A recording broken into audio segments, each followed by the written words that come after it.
They stripped her name. They spat on her shadow. They dragged her barefoot through the snow to be auctioned like a lame mare. And then the cruelest alpha king in the north pointed at her and said, "That one, she is mine. Stay with me until the very end, because what this worthless girl unleashes will leave you speechless." Hit that like button and drop the name of the city you're watching from in the comments. I read every single one. Now lean in. The fire starts here. The morning they came for Lyra Voss, the sky over Kareth's Hollow was the color of old iron, and the wind off the black pine ridge smelled like wet coins and wood smoke. It was the kind of morning you remembered later, when everything else had burned down, because the cold had a particular taste to it, flat, metallic, the taste of a blade left out overnight. She was already awake when the bell in the Commons Tower began to ring. She was awake because she had not really slept. She had lain on the narrow pallet in the servants' wing of her own father's house, listening to the house breathe around her, listening to the boots in the corridor, the low laugh of someone who was not trying to be quiet. You learned, when you lived where she lived, to tell the difference between footsteps that meant nothing and footsteps that meant tonight is the night. These were the second kind. The bell rang twice. That was the summons. 2 rings meant the whole holding, the keep, the stables, the tenant cottages in the valley, the smiths and tanners and the children who ran barefoot even in winter. All of them were to come to the inner yard. Lyra sat up. Her ribs hurt. They had been hurting for 4 days since her cousin Edric had shoved her against the grain barrel for spilling a measure of oats, and her ribs were the sort of bones that remembered. She pulled the gray wool shift over her head. It was too thin for the weather, and she knew the weather, so she wrapped the old horse blanket around her shoulders and tied it at the waist with a bit of twine. The blanket had a burned place on one corner, from a lamp she had knocked over when she was 9. Her mother had slapped her for that. Her mother had been dead 6 years now, and Lyra still, when she was tired, apologized to the empty corner of rooms. She did not braid her hair. She ran her fingers through it twice and left it. In the corridor, the servants stood aside for her, which was not a courtesy. It was the opposite. They pressed their backs against the cold stone as if whatever she had might jump from her body to theirs. Old Hesta, the cook, who had once fed her bread and honey when she was small, looked at the floor. That was the one that did it. That was the one that put the stone in Lyra's throat. "Hesta," Lyra said, low. Hesta did not look up. "Go on, child." "Hesta, what is—" "Go on." The old woman's voice cracked. "Don't make them come in here and drag you. Just go." So Lyra went. The inner yard of House Voss was a wide square of packed earth, fenced by the keep on one side, and the great hall on the other, and the long stable block along the third, with the gate to the road on the fourth. There was a well in the middle, capped with a stone lid that had a wolf's head carved into it. The wolf's head had a chip out of one ear from a sling stone Lyra herself had thrown when she was 7, pretending to be a hunter. Her brother Corin had laughed. "You'll kill a wolf one day, Ly," he'd said. "A big gray one, I know it." Corin had died at 16, thrown by a horse on the ice road. That had been the first bad year. Every year after had been worse. The yard was already full when Lyra stepped out into the gray light. Every soul of the holding was there. Not only the household, but the farmers, the tanner with his red hands, the widow Iska with her 3 little boys clustered around her skirts, old Bren the carter, who had once carved Lyra a wooden duck when she was small enough to ride on his shoulder. All of them. Arranged in a loose crescent, and in the open space at the crescent's mouth stood her father, Lord Halric Voss, and her stepmother Vela, and her cousin Edric, and the new captain of the house guard, a man called Yorn, whose left eye was milk-white. And in front of them, on the flat stones by the well, stood 2 men she did not know. They wore the gray and black of the king's outriders. Not household soldiers, not hired swords, king's men. The kind of men who came only when something had already been decided 100 miles away, and they were here simply to put the decision into your mouth and make you swallow it. Lyra stopped walking. "Come here, girl," her father said. Halric Voss was a tall man who had once been taller. Grief and drink had bent him into a stoop he tried to hide by lifting his chin. He had Lyra's same dark brows, the same stubborn mouth. When she was very small, he had carried her on his shoulders through the spring meadow and named the flowers for her, one by one, and she had believed then that he knew every flower in the world. She had believed a great many things then. "Come here," he said again, and there was something in his voice she had not heard before. It wasn't cruelty. Cruelty she knew. It was the sound a man made when he had already done the thing and was only waiting for you to arrive so he could stop pretending he hadn't. She crossed the yard. Her bare feet found every cold stone. Viela was watching her with a small, composed smile. Vela was always composed. Vela had married Halric when Lyra was 11, and she had, very patiently, over the course of 6 winters, cut Lyra out of the household the way a careful surgeon cuts a growth out of a body, a little at a time, so that the body did not notice the loss until the loss was already complete. The tutors stopped coming. Lyra's room was moved, and then moved again until she was sleeping above the kitchens. Her name was quietly dropped from the holiday invitations. Her mother's rings, the ones Halric had sworn on his wife's grave would go to Lyra on her 18th birthday, had appeared one morning on Vela's own hands, and when Lyra had asked, quietly, at dinner, her father had not looked at her, and Vela had laughed as if Lyra had told a joke. Edric, Vela's son from her first marriage, stood beside his mother with that easy sprawl he always had, as if the world were a chair built to fit him exactly. He was handsome in the way of spoiled things. He was smiling. "Father," Lyra said. She kept her voice steady. That took work. "What is happening?" "Lyra," Halric said. He cleared his throat. "Lyra, the king's writ has come to every holding in the Reach. Every house of noble blood is to present its unbonded daughters for the choosing." The yard was so quiet she could hear the wind moving in the rafters of the stable. "The choosing," Lyra repeated. "The king takes a queen," Vela said smoothly, before Halric could answer. "From among the noble daughters of the Reach. You know this. Every child knows this." Every child did know it. The choosing happened once in a generation, when a new Alpha King sat the obsidian throne of the Northern Reach. The king was Riven Kale, who had killed his own uncle in single combat the previous winter, and the stories about him were the kind of stories men told in low voices, even when they were drunk. He was 29. He was 7 feet tall, some said. He was scarred from the jaw to the hip, some said. He had strangled a man with one hand during the war over the Iron Pass, some said, and the man had been his cousin. All of the stories were probably lies. Some of them were probably not. "I'm not a noble daughter," Lyra said quietly. "Not anymore. You know I'm not." "You are," Halric said, too fast. "By blood. The blood is what the writ asks for." "The blood," Lyra said, "that you—" "Do not," Vela said, and her composed face moved for the first time. The smile stayed. The eyes went cold. "Do not make a scene, Lyra. For once in your life, do not."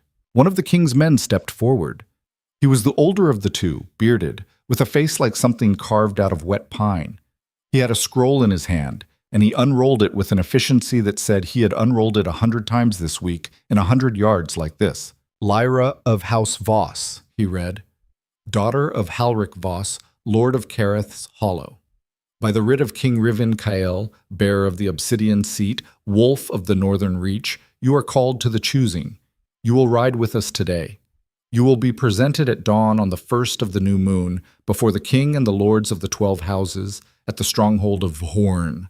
Refusal is treason. Flight is treason. Concealment is treason. Do you understand?" It was not a question. It did not rise at the end. He was not asking her. She said, "I understand." "Good," the bearded man said. He rolled the scroll. He looked for a moment at her bare feet, at the horse blanket, at the burned corner, and a small line deepened between his brows. Then it smoothed. Then Edric laughed. He laughed loud, and he laughed honest, and the sound of it was the worst thing that had happened in the yard yet, because it broke something.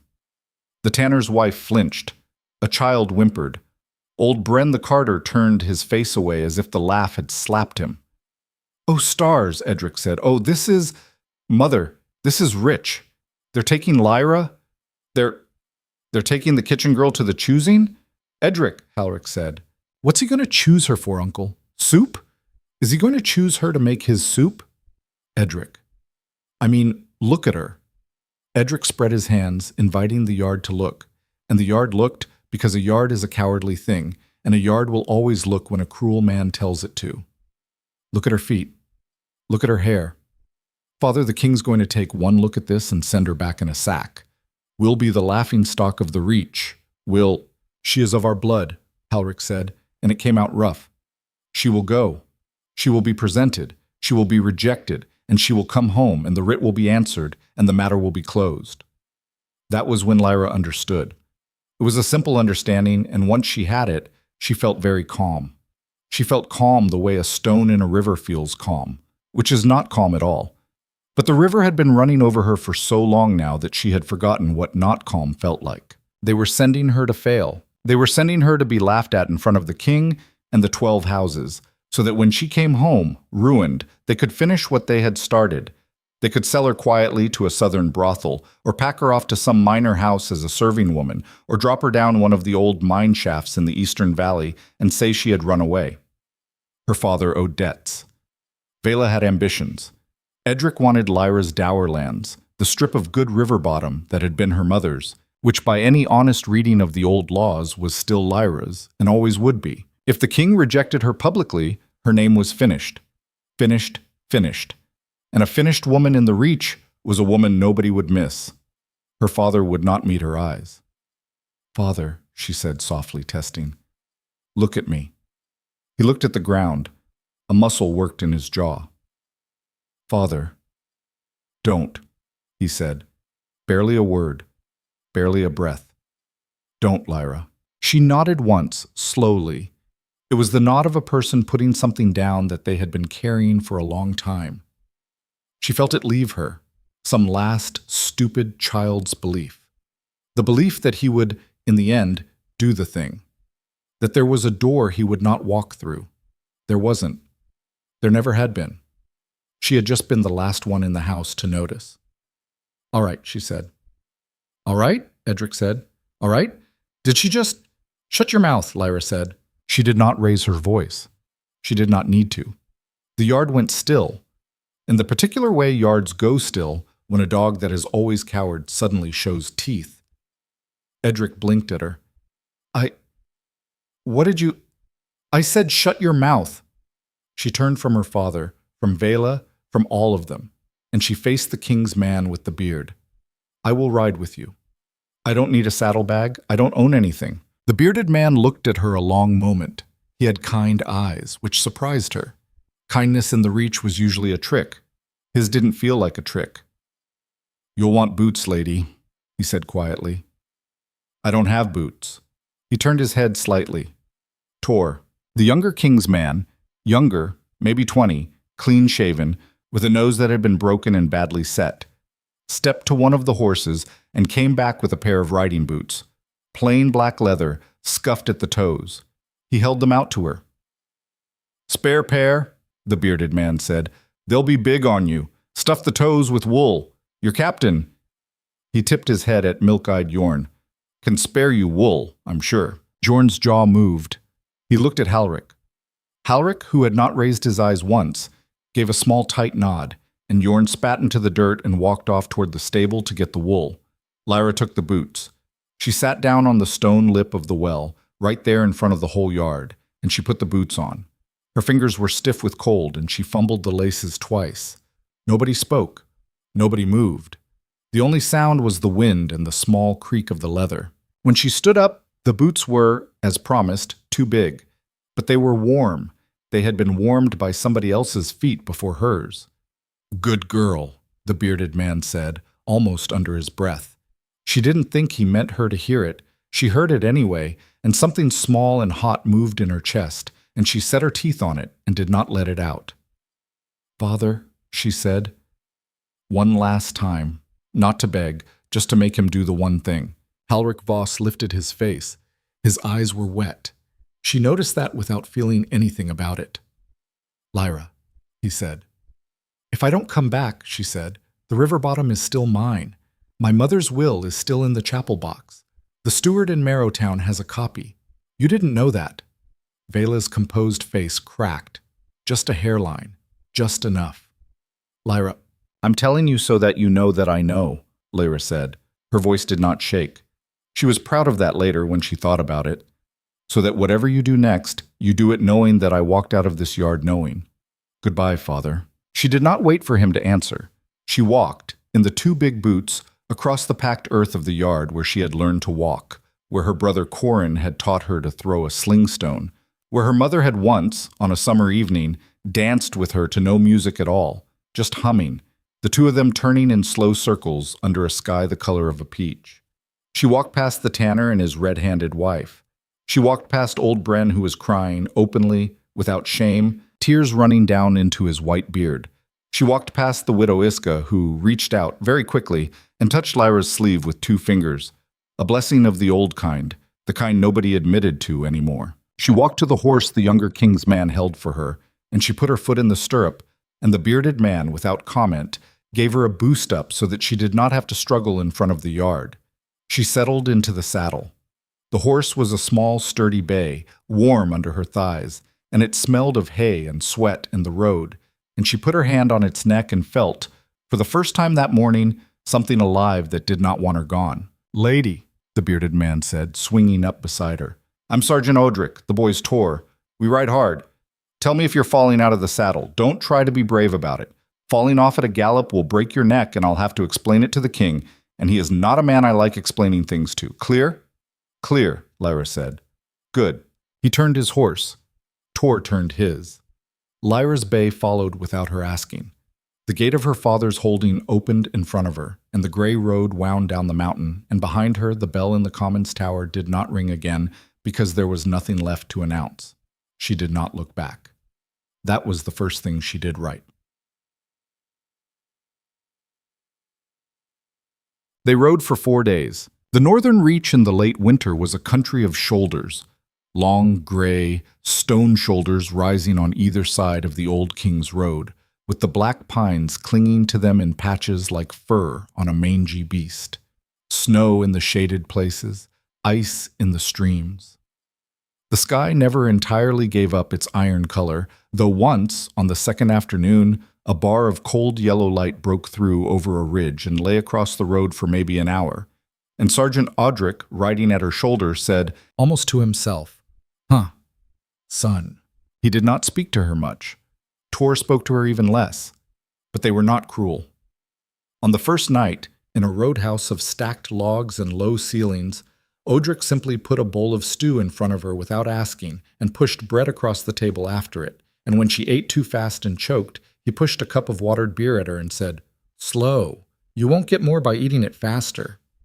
She slowed. On the second night, in a different roadhouse, she overheard 2 carters at the next table talking about the king. "Took the Iron Pass in a week," one was saying. "A week! With half the men old Kale the uncle had. And you know what he did to the uncle's body? Don't. Hung it from the gate of Horn, by the feet, 3 days. Wouldn't let them cut it down. Stars, Rob. What I'm saying is, he's not right. He's a wolf. He's not a man who—" The other carter saw Lyra listening. He made a small, shushing motion. The first carter, Rob, turned and looked at her, and his face went a little gray, and he said, "Sorry, lady. Sorry. Carters talk. Didn't see you there." "It's all right," Lyra said. "He's a great king," Rob said quickly. "A great king, strong. We need a strong king up here. These are hard lands, lady. Hard lands need—" "It's all right," Lyra said again, gentler, and turned back to her stew. Odric across the table looked at her for a long moment. "You going to ask me about him?" he said finally. "Would you tell me the truth?" Odric considered. He had a way of considering that took time, not the stalling of a man who is making something up, but the real thing, a man actually weighing what he owed to whom. "Some of it," he said. "Then tell me some of it." He set down his spoon. "King Riven Kale is 29 years old," he said. "He is the 3rd son of the old king's younger brother, which is a long way from the throne as these things are usually counted.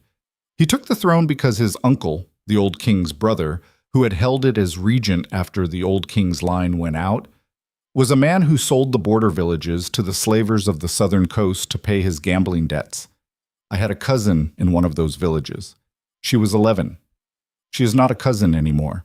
Do you understand me, lady?" Lyra did not speak. "The king found out about it. He was a captain then, not a king. He rode to the capital with 40 men. 40. He challenged his uncle in the great hall under the old law, and his uncle accepted because his uncle was a proud fool, and the king killed him. It took a long time. The king was not in a hurry.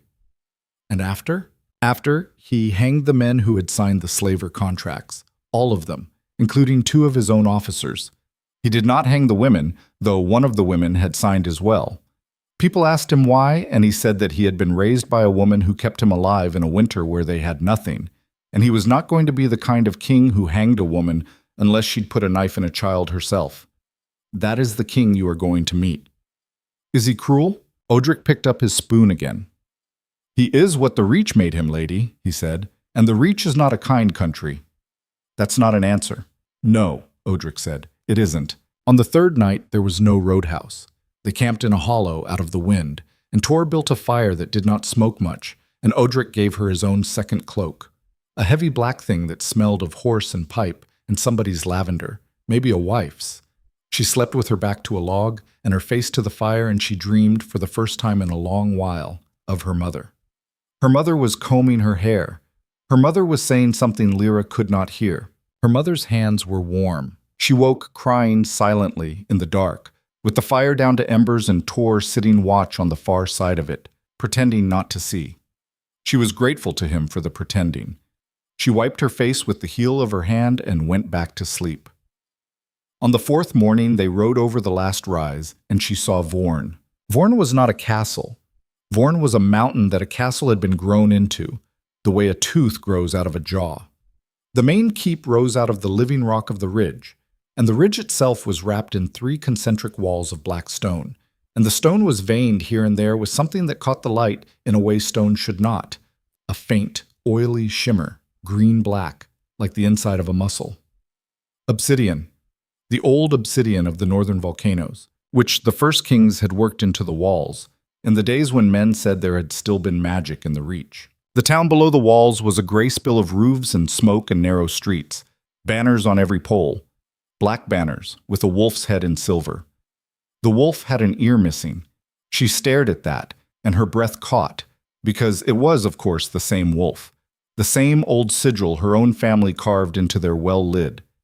She had forgotten, or been made to forget, that House Voss was sworn, bone deep, to the Kael line.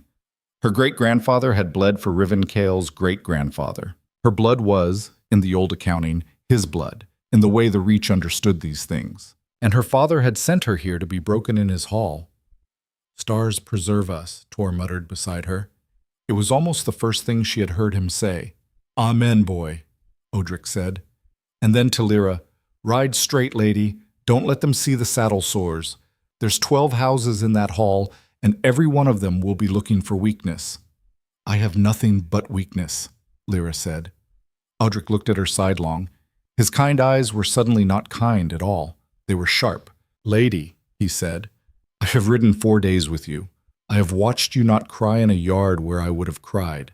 I have watched you eat cold bread and say thank you for it. I have watched you sleep on a log and get up and ride. You may be many things, but you are not weak. You believe you are weak, which is a different problem, and it is not my problem. Ride straight. She rode straight. The great gate of horn opened for them without a word. The streets of the lower town were lined 4 and 5 deep, with people who had come to see the choosing daughters arrive. Some of the daughters had come in carriages with pennants. Some had come with retinues of 20. Lyra came on a borrowed bay, between 2 king's outriders, wearing a dead man's boots and a horse blanket tied with twine, and she heard the laughter start before they had gone 2 streets. That's a noble daughter? Look at her feet. Which house? Which house sent that? Voss. That's Voss. No. That's Voss's girl? The kitchen one. The one they... And over the laughter, once, sharp and clear, a woman's voice, maybe a fishmonger by the carry of it. Let the girl alone, you pack of dogs. What's she ever done to you? Lyra kept her chin level. She kept her hands loose on the reins. She had learned, in 6 years of Vela's house, how to walk through laughter. You walk through it the way you walk through rain. You did not pretend it was not raining. You just did not stop walking. They rode up through the lower town, and then through the middle town, which was quieter and richer, and then through the high gate into the inner ward where the laughter could not follow. In the inner ward, grooms in black livery took the horses. A steward in a long silver-trimmed coat bowed, very precisely, to Sergeant Audric, and less precisely to Lyra. "Lady Voss," the steward said, "you are the last to arrive. The choosing is tomorrow at dawn. Your rooms are—" He hesitated in a way she had already learned to read. "The West Guest Hall.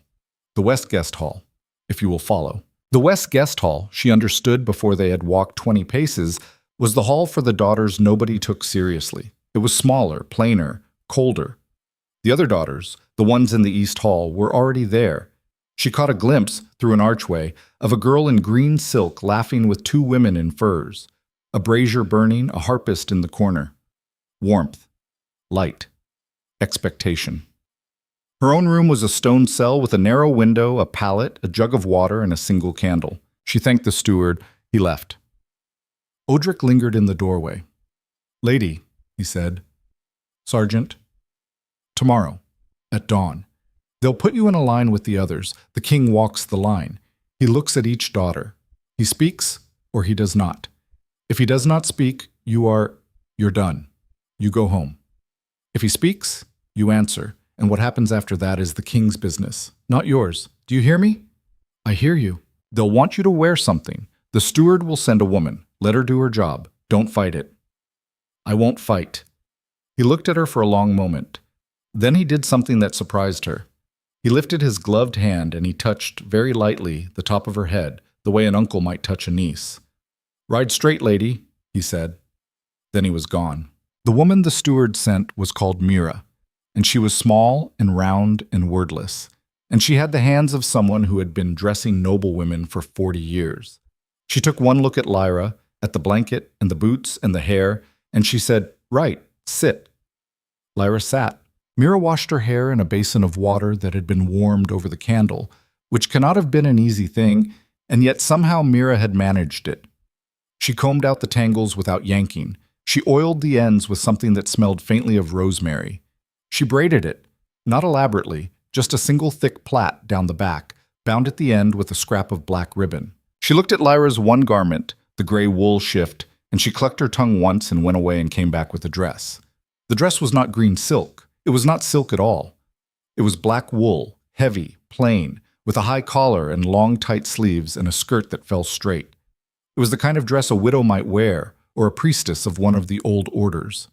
It had no ornament at all except a single line of silver thread worked into the collar in the shape of a running wolf.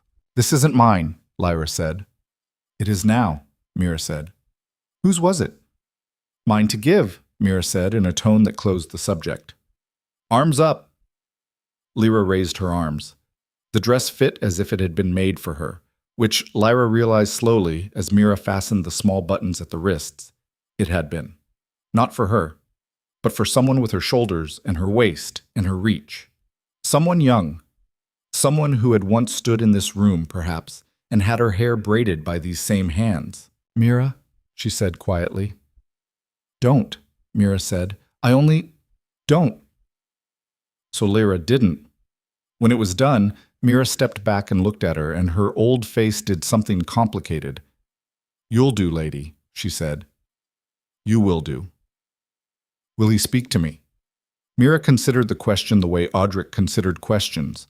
She considered it honestly. "I don't know, lady," she said. "The king is a hard man to read, but I will tell you this, the king does not like silk. The king does not like ornament. The king does not like daughters who have been taught to laugh with their mouths open and their eyes closed. He is a man who was raised by a hard woman in a hard winter, and whatever he is looking for, it is not what the East Hall is wearing. Do you understand me, lady?" "I think so." "Good." Mira took this candle and the jug and the basin, and she moved toward the door. At the threshold she paused. She did not turn around.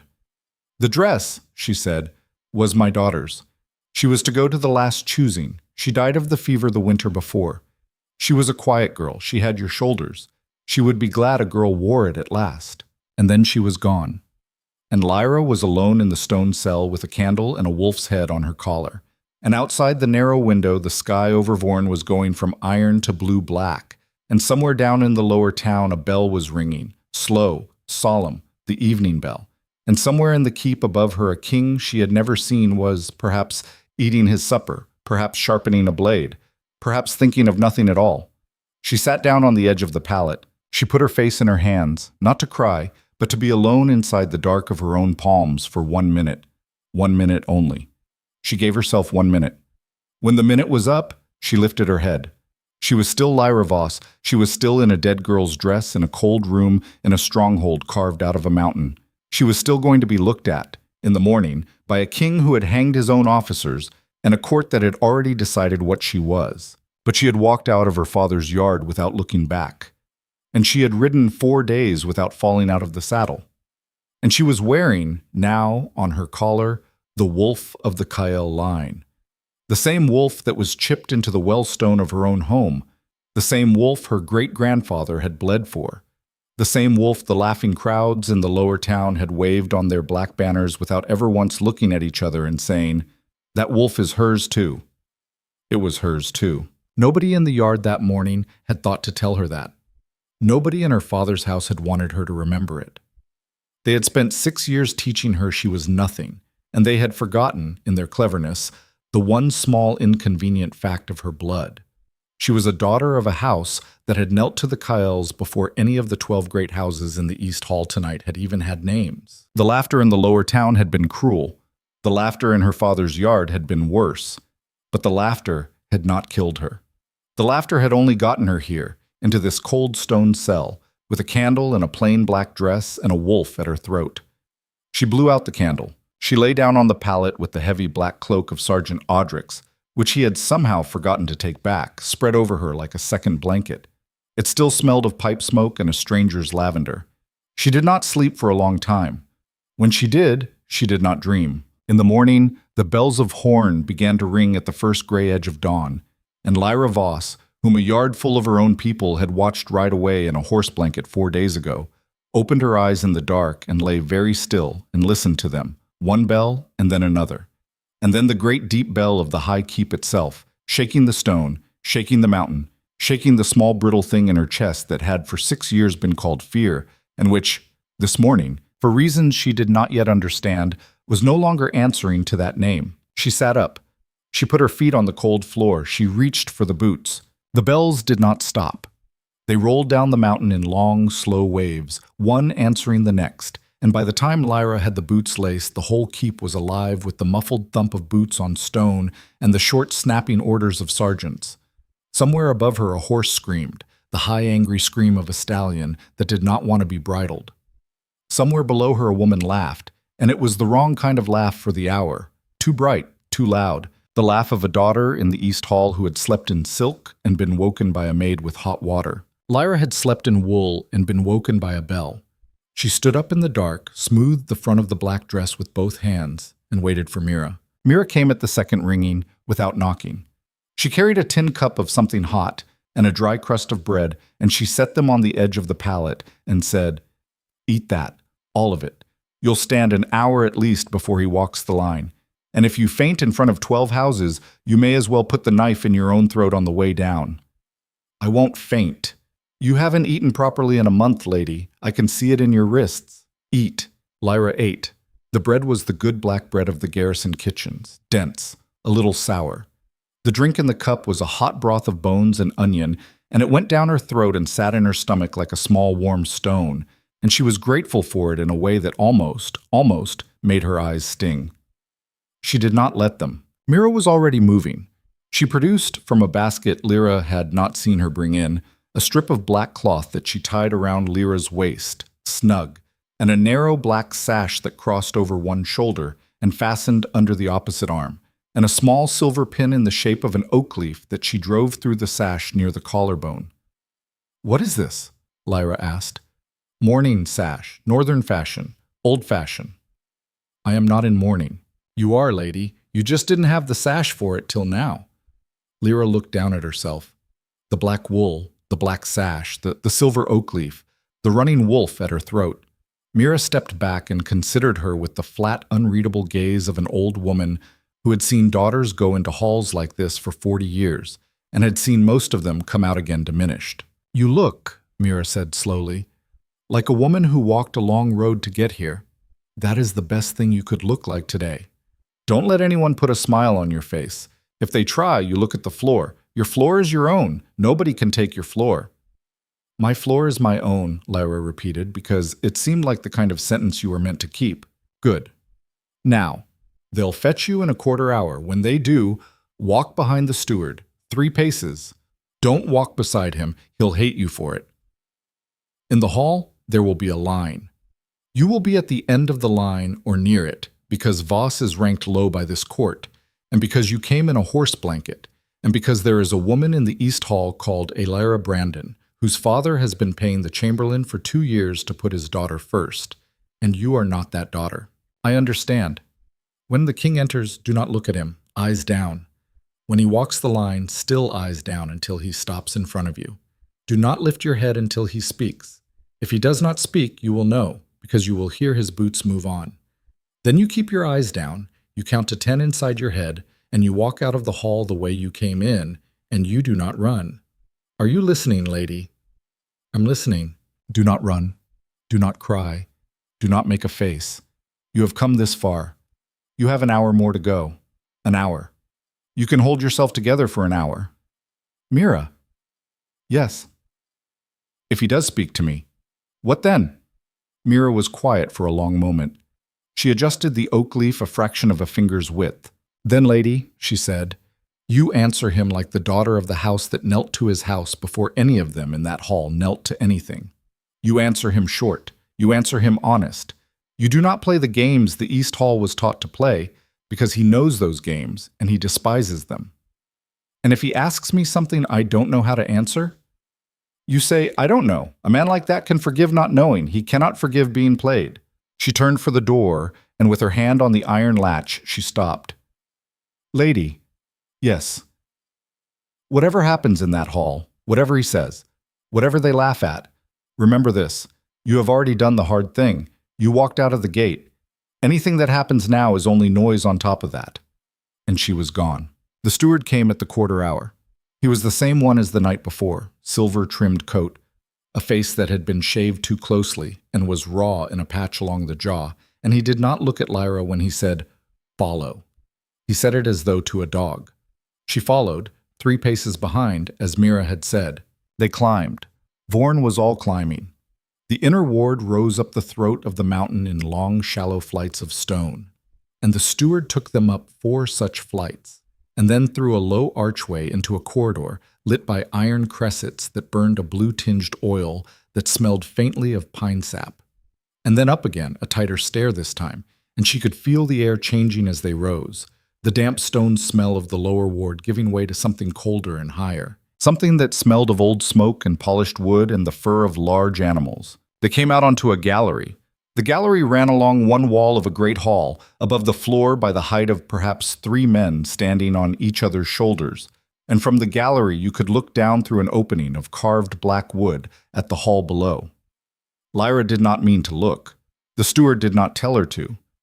But as she walked past the carved opening, her eyes went down without asking her, and she saw. The hall was enormous, 100 paces long, perhaps more, with a roof of dark timber that vanished up into shadow. The walls were hung with banners, not the polite banners of a festival, but old banners, battle banners, with tears and scorches, and in one case a dark-crusted stain that she did not, for her own sake, look at for long. A long runner of black cloth ran down the center of the stone floor, from the great double doors at the far end to a dais at the near end. On the dais stood a single chair, not a throne, a chair.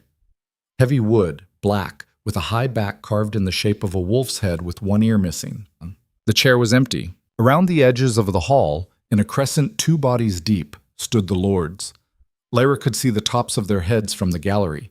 She counted banners, 12 great houses, and behind them, in smaller banners, perhaps 40 minor ones. Voss's banner was among the minor ones, pushed down near the far wall by the door, and the sight of her own wolf's head in that lowly place, while the same wolf hung in glory on the king's chair, did something to her chest that she could not yet name. At the far end of this hall, just inside the great doors, the line of daughters was forming. There were 30 of them, maybe more.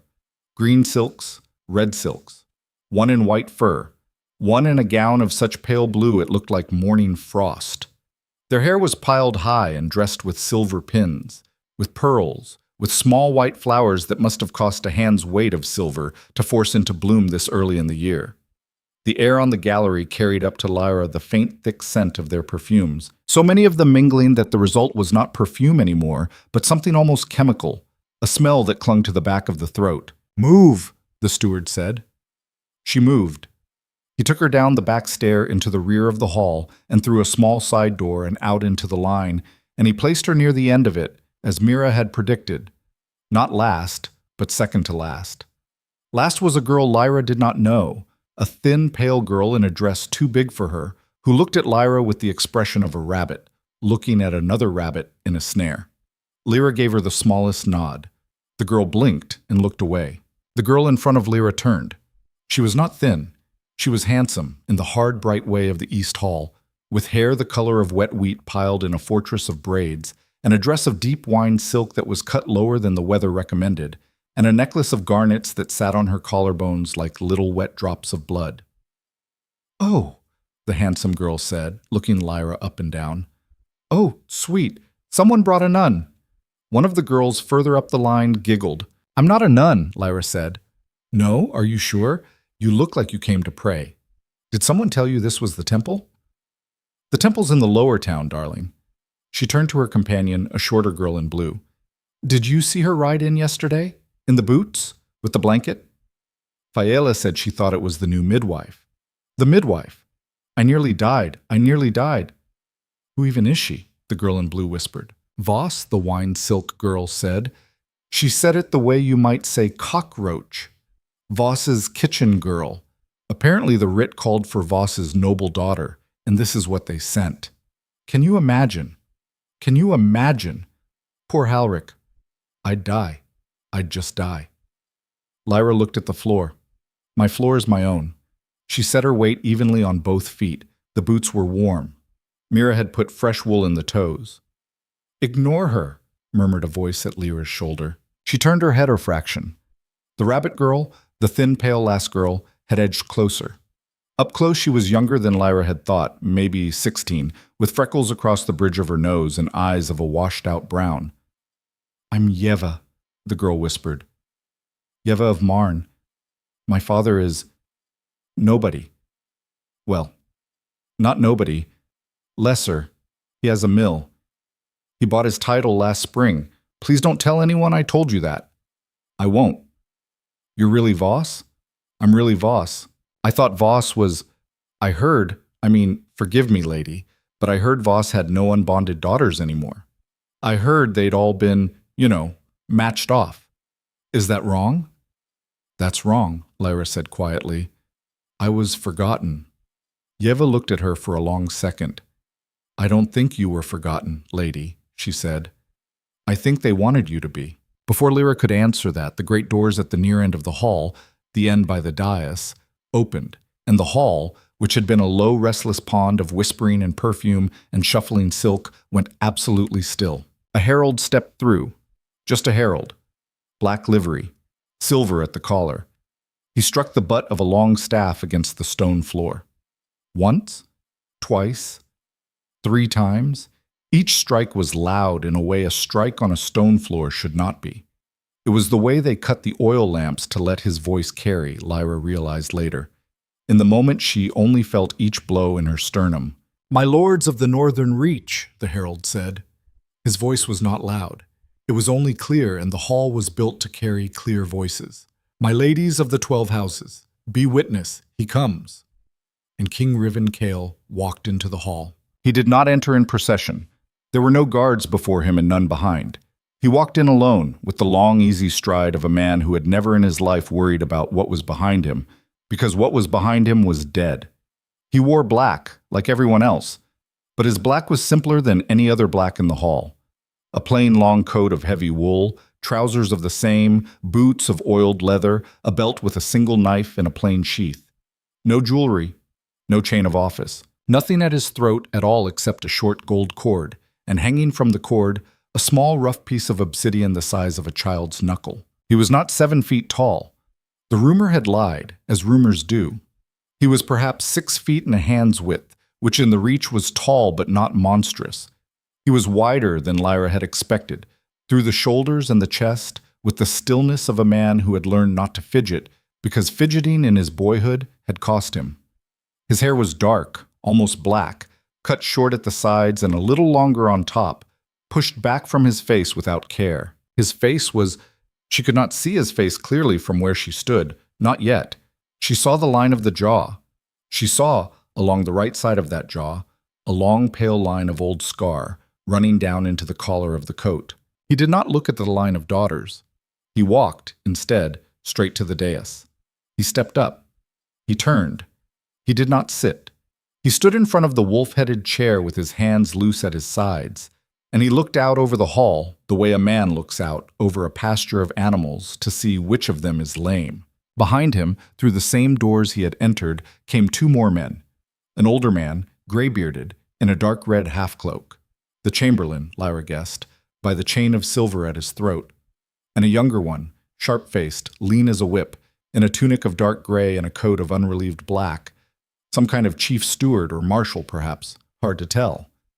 They took up positions one on each side of the dais and stood like carved things. "My lords," the king said. His voice was lower than she had imagined.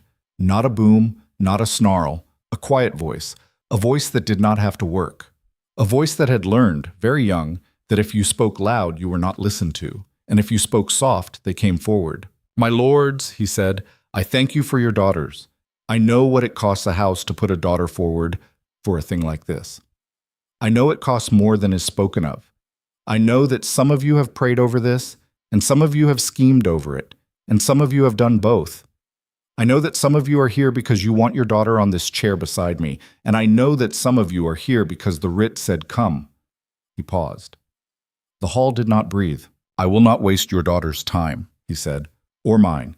I will walk the line. I will look at each of them. I will speak to one, or I will speak to none. That is the old way. That is the way my father did it, and his father, and back to the first Kael who sat this chair. I have no interest in changing it." He stepped down off the dais. He began to walk. He walked slowly, but not with ceremony. He walked the way a man walks through a horse fair, with the patience of someone who had all day and intended to use very little of it. At each daughter he stopped. He looked. Sometimes he looked for perhaps the count of 3, sometimes for longer. He did not speak. At the girl in white fur he stopped, and he stood in front of her for what felt like half a minute. And Lyra could see, even from where she stood, the girl trembling, trembling, trembling. And then the king said nothing and moved on, and the girl in white fur made a small sound that was not quite a sob and was quickly smothered. Lyra kept her eyes down as Mira had told her. She watched the hem of the king's coat move up the line. Green, red, white fur, pale blue, the next, and the next, and the next. She heard him stop in front of the wine silk girl. She heard faintly the wine silk girl draw a breath to speak. "No," the king said, quietly, almost gently, not to the girl, to the chamberlain beside him. A single word.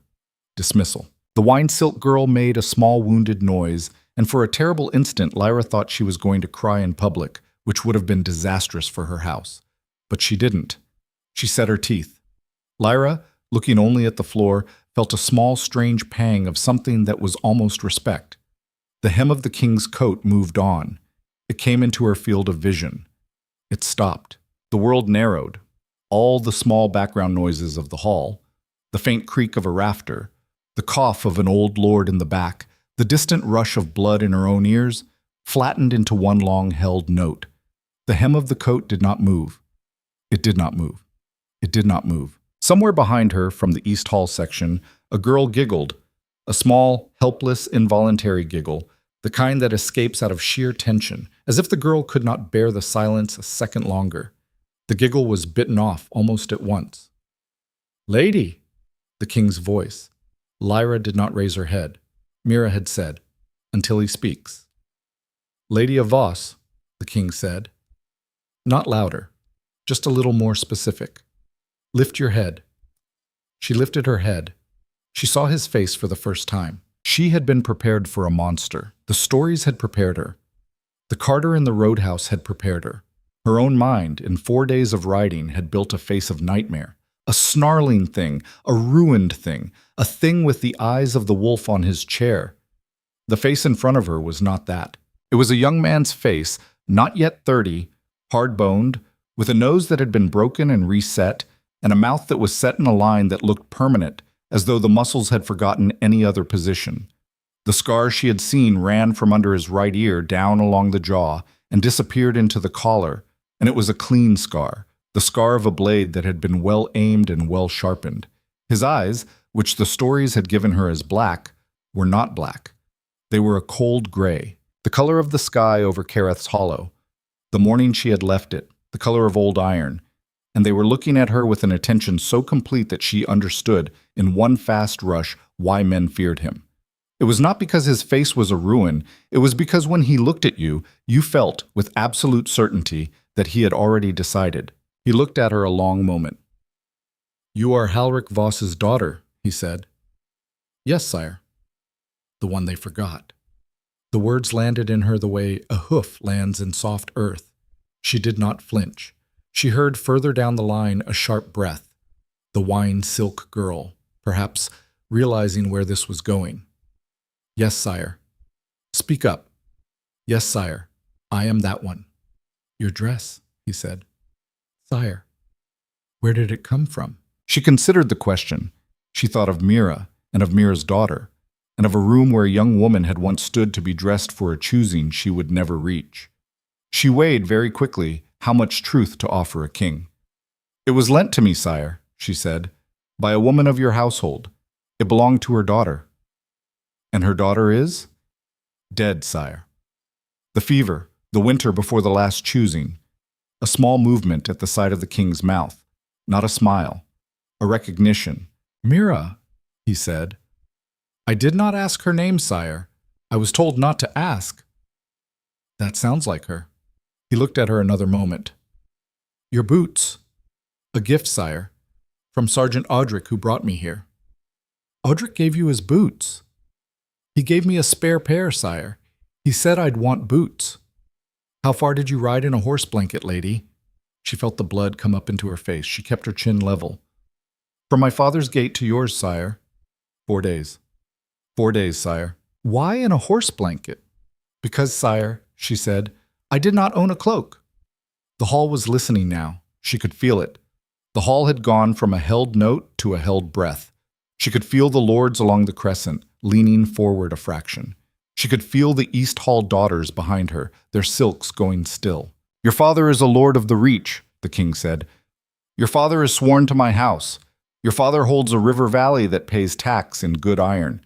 Your father has a wife who, I am told, owns 7 cloaks. Explain to me, lady, how his daughter comes to my hall without a cloak." "Sire," Lyra said, and stopped. She did not know how to answer. Mira had told her, "If he asks you something you don't know how to answer, say I don't know. He can forgive not knowing." But this she knew. This she knew too well. "Sire," she said again, "I don't know how to answer you without speaking ill of my father in your hall. I was told not to make a scene."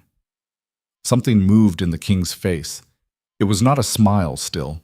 It was a small, brief, hard light in the gray eyes, there and gone. "Who told you not to make a scene, lady?" "My stepmother, sire." "Ah, one word." He said it the way a farrier says "ah" when he finds the stone in the hoof that has been making the horse lame for a week. A small, satisfied sound. A sound of "there it is." "You rode 4 days in my sergeant's boots," he said. "Yes, sire." "You slept, I am told, on a log on the 3rd night." "Yes, sire." "You did not complain." "There was no one to complain to, sire." "There was my sergeant. Sergeants exist, among other reasons, to be complained to. He had been kind enough. I did not want to use up the kindness." The king looked at her, and then, so quietly she almost missed it, he said, in a voice meant only for her and perhaps the 2 men on the dais, "Lady, why are you here?" It was not the question he had asked the others. He had asked the others nothing. He was asking her. And she understood, with a coldness that settled her whole body the way cold water settled a fevered child, that this was the question. This was the hinge.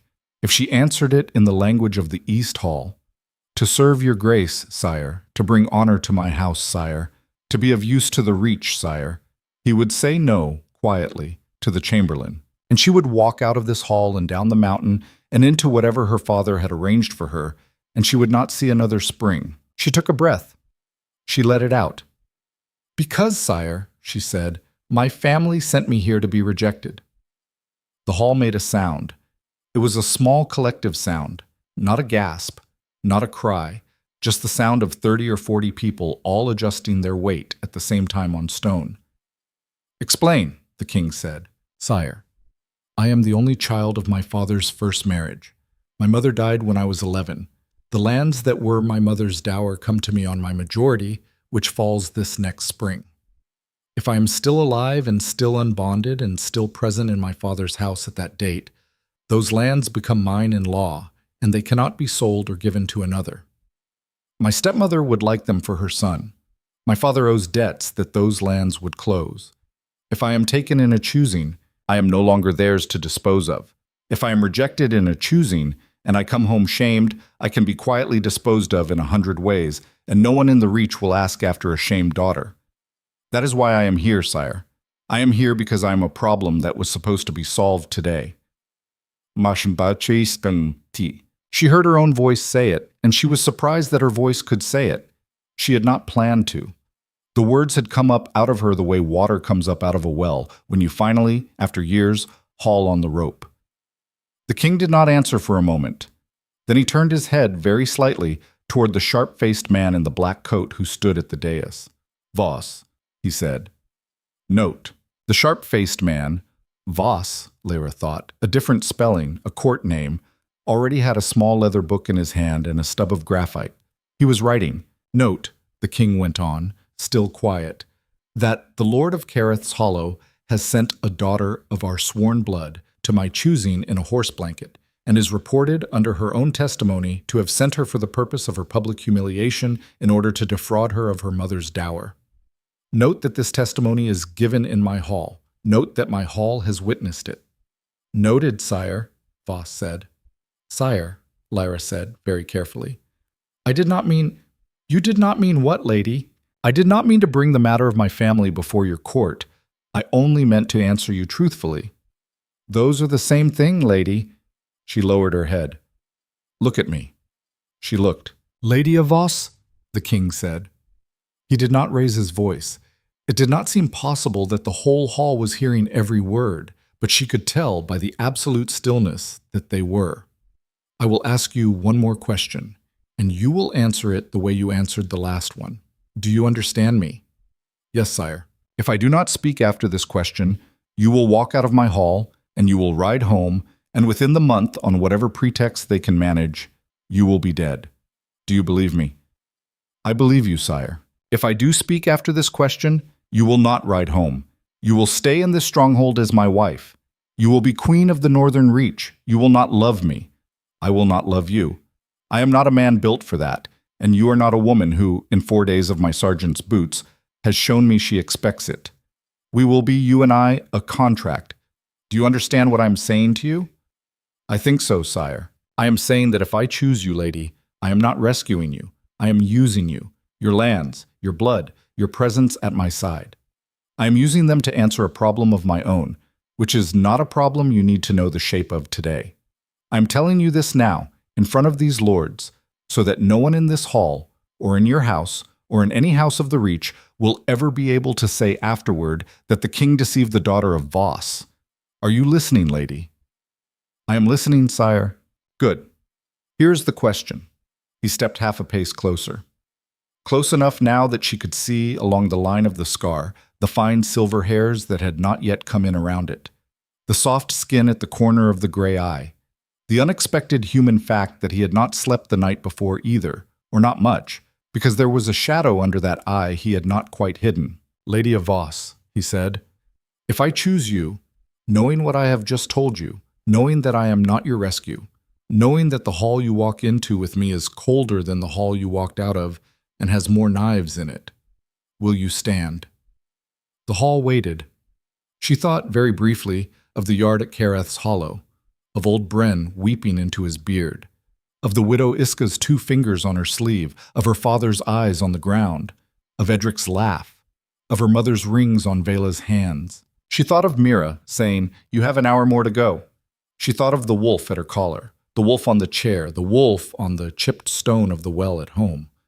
"Sire," she said. Her voice was steady. She was proud of that later. "I have been standing my whole life.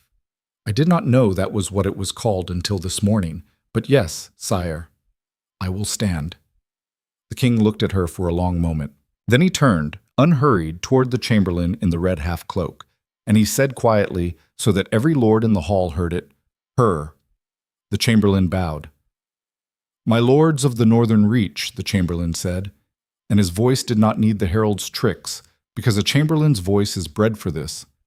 "Be witness. The king has chosen. Lyra of the house of Voss is named Queen of the Reach by the old law, by the old right, by the wolf that watches. The choosing is ended." A sound went through the hall that was not a cheer. It was not a gasp either. It was something older than both of those. It was the sound of a room of people who had come expecting one story and had been handed another, and were only now, in the first second, beginning to understand what the new story was going to cost them. Down the line, the wine silk girl, Lara Brandon, Mira had named her, made a sound like a small cat being stepped on and went white, and the girl beside her caught her elbow to keep her standing. Further along, a Lord Lyra did not know. An older man in a gray beard and a heavy red chain was already turning toward another lord and saying something low and urgent and angry, and the other lord was shaking his head, "No, not here, not now." Behind her, Yeva of Marn, whose freckled face Lyra had not looked at again, whispered, so quietly that only Lyra could have heard it, "O lady, lady, lady." And the king, whose gray eyes had not left Lyra's face through any of it, said, just to her, under the rising hum of the hall, "Walk to the dais, lady. Do not look at them. I will be 2 steps behind you. You will not fall, and you will not stop. Do you understand?" "Yes, sire." "Then walk." She walked. She walked down the long black runner, past the banners, past the banner of her own house that hung in its lowly place by the door and was going to be moved tonight, she understood, to a place that would send every house in the Reach to its own banners to measure. She walked past the wine silk girl, who did not look at her, and past the girl in white fur, who did. She walked past the lord in the gray beard and the red chain, whose eyes, she saw without turning her head, followed her the way the eyes of a man follow a stone that has just broken the window he was about to lean on. She walked up the 3 shallow steps of the dais. The wolf on the chair loomed at eye level, one ear missing. Of course. She turned. She faced the hall. The king was behind her, as he had said. He came up beside her. He did not take her hand, and she was grateful for it, because any touch at that moment would have shown the tremor that had finally begun in her fingers. He set one hand on the back of the wolf chair. A signal. "This is my choice," he said. His voice did not rise. It did not need to. "This is the chosen daughter. This is the blood I will share my hall with. Any lord in this room who has grievance will bring it to me in this hall, by the old law, before the feast tonight. Any lord who chooses instead to bring it to her, in her chambers, in her corridors, in her bed, will find that he has brought it to me as well, and has only saved us both the walk." The silence after that sentence was a different kind of silence from any that had gone before. "My lords," the king said, "go home, change your coats, come back to my feast, kneel to your queen, or do not. Those are your choices. Hall is dismissed." The lords bowed, all of them. Some bowed deep and slow, like men who meant it. Some bowed shallow and fast, like men who were already writing the letters they would send south tonight. The chamberlain struck his staff on the stone 3 times, and the hall began to empty in a low murmur of silks and boots and the rustle of minor banners being taken down from their poles to be carried, still furled, back to the daughters' halls. Within 2 minutes, the great hall was almost empty. Within 3, only Lyra and the king and the 2 men of the dais remained, and Mira, who had come in through the side door without anyone noticing, and who was already climbing the 3 steps of the dais with a small cup of something hot in her hands. "Drink this, lady," Mira said, as if nothing had happened, as if the whole of Lyra's life had not been split into a before and an after in the last quarter hour. "You are about to faint. You can faint in an hour, not in this hall." Lyra took the cup. Her hand did shake. She looked down at it. "Sire," she said, Lady, the knives in your corridors. Yes, lady. How soon? The king looked at her.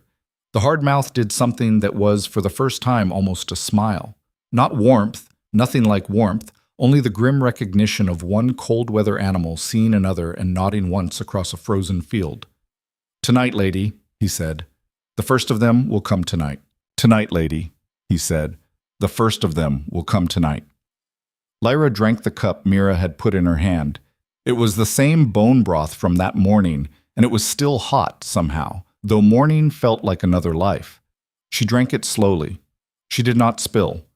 She handed the empty cup back to Mira, and Mira took it without a word and went down the dais steps and out the side door with the short, busy walk of a woman who had 15 things to do before dusk. Sire, Lyra said, lady, I have a small favor to ask. Ask. The sergeant, Audric, who rode with me, is he still in the ward? The sharp-faced man at the king's elbow, Voss, with the small leather book, answered without being addressed. He was mustering out at noon, sire, 4 days' leave before a ride south. Hold him, the king said. Not to Voss, to no one in particular, and therefore to everyone. He doesn't ride south. He rides with the queen's household as of tonight. Household captain, Voss wrote. His graphite stub moved fast. Sire, Lyra said. Lady, I didn't ask for that. I know, lady. The king did not look at her as he said it. He was already turning toward the doors. That is why you got it. Come. She came. The walk from the great hall to the upper keep took her through corridors she had not seen the night before. Corridors that climbed and narrowed and climbed again. Past iron-banded doors that did not open. Past a broad landing where 4 guards stood and did not turn their heads as the king passed and did turn their heads, just slightly as Lyra passed behind him, and she felt the weight of those 4 heads in her shoulders for a long time afterward. She did not see their eyes. She did not need to. She knew the shape of that kind of look. She had been looked at that way by Vela's household for 6 years. Voss walked 3 paces to the king's left, his book closed now, his face set. The older man, the chamberlain in the red half-cloak, had split off at the great hall doors without a glance. He was gone into the lord's quarters, Lyra understood, which meant he was already picking up the first threads of the letters the lords would be writing tonight. A chamberlain at a court like this was a man who read other men's mail and pretended he didn't. They came out onto a broad landing near the top of the keep. 2 doors. The king stopped between them. Left-hand door, he said. Your apartments. She looked at the door. It was oak, iron-banded, with a small square grate set at eye level. The grate was a peephole. It opened outward. From inside, you could see who was at your door. From outside, you could not see in. Right-hand door? Mine. Ah, Mira will bring the woman you'll sleep with in the antechamber. Older woman, deaf in one ear, which is useful. You will never be in your apartments alone at night. If you are alone in your apartments at night at any point in the next 6 months and something happens to you, it will be because you told someone to leave. And if you told someone to leave, it will be on you. Do you understand me? Yes, sire. Voss will be in and out of the antechamber with paperwork. Do not hide things from Voss. He will find them anyway, and then he will be irritated, and I have to work with him when he is irritated, which is worse for me than it is for you. Noted, sire. She almost smiled. She caught it in time. Feast is at the 8th bell. You will be dressed. Mira is dressing you. Do not argue with her. Sit where she puts you. Eat what she puts in front of you, which will not be much, because you will be in front of 200 lords at table, and they will be watching your jaw. Do not drink the wine at your place. Drink only from the cup I pour for you. If I do not pour for you in the first hour, eat bread. You can survive a night on bread. Yes, sire. If anyone at the high table makes a toast to you, stand. Nod once. Sit. If anyone at the high table makes a toast at you that is worded to cut, you will feel it. You will still stand. You will still nod once. You will still sit. You will not answer. You will not look at me. I will handle it. Yes, sire. He paused at her door. He had not, she realized, looked at her since they had come off the dais. He was looking at her now. The gray eyes were tired in a way she recognized, though she did not yet have a name for the recognition. Lady. Sire. I meant what I said down there, in front of the lords. Which part, sire? The part about the corridors. I know you meant it, sire. Good. He turned his head very slightly toward Voss. Voss, give her the ring. Voss opened a small flat leather case he had been holding under one arm. Inside the case, on black velvet, lay a plain band of iron. Not silver, not gold. Iron. Darkened with age, the inside of the band was stamped with a small mark Lyra could not read from where she stood. Left hand, the king said. Third finger. Put it on yourself. She took the ring out of the case. It was heavier than it looked. She slid it onto her third finger. It fit. She wondered, briefly, grimly, which dead queen's finger had sized it last. That ring, the king said, is a writ. Every guard in this keep knows it. Every steward. Every scullion. If you hold it up in any corridor of Horn and say by the iron, the nearest man wearing my livery will stop whatever he is doing and stand between you and whatever is coming at you, up to and including me. Do you understand what I am giving you? She did. She understood it with a small cold jolt. She was looking at a king who had just, in a stone corridor at the top of a stone mountain, handed her the authority to stop his own hand in its tracks, and was telling her she could use it on him if it came to that. She did not know yet what to do with a gift like that. She only knew it was not given lightly. Yes, sire? She said. Good. He went through the right-hand door. It closed behind him. It did not slam. It simply closed, and the iron latch fell with a small flat sound, and Lyra was alone on the landing with Voss, who was already turning away toward the stair, his book open again, his graphite already moving. Lady, he said, not looking up, inside. She went inside. The apartments of this Queen of the Reach were not, as it turned out, a single room. They were a suite of 4, a wide antechamber with 2 tall, narrow windows and a fire already lit in a deep stone hearth, a smaller withdrawing room with a writing desk and a tall, iron-banded chest that locked, a bedchamber with a high-roped bed and heavy black curtains and a second fireplace, and a small private chapel, though whoever had built it had not, Lyra saw at once, bothered to put the usual niches in the walls. It was a plain stone room with a stone bench and a single narrow slit of a window that looked out, when she stepped close, over a drop of perhaps 200 feet down the flank of the mountain onto a streambed of broken pines. The chapel, she understood, had been used for something else a long time ago, and had been left unchanged because the Kales did not waste stone. Mira was in the antechamber. So was another woman, older than Mira, tall and thin as a piece of rope, with a face as lined as old bark, and one eye that did not quite track with the other. This is Berta, Mira said. She'll sleep in the antechamber, deaf in the left ear, which means you don't stand on her left if you want her to hear you, and you don't say anything behind her left shoulder. You don't want her to not hear. Berta, this is the Queen. Ma'am, Berta said. She did not bow. She did not smile. She looked Lyra up and down with a professional flatness that reminded Lyra, suddenly and painfully, of her mother's old nurse, who had died in the same winter as her mother. Some women, Lyra was relearning this afternoon, took their work seriously, and the people of the work not at all. It was, she was finding, a kind of mercy. Berta. Bath's drawn, Berta said. Feast is at the 8th. Mira's laid out the dress. We're not going to talk about the morning. If you want to talk about the morning, go to the chapel and talk to the wall. Understood, ma'am? Understood. Good. In the bath, then. Lyra went into the bath.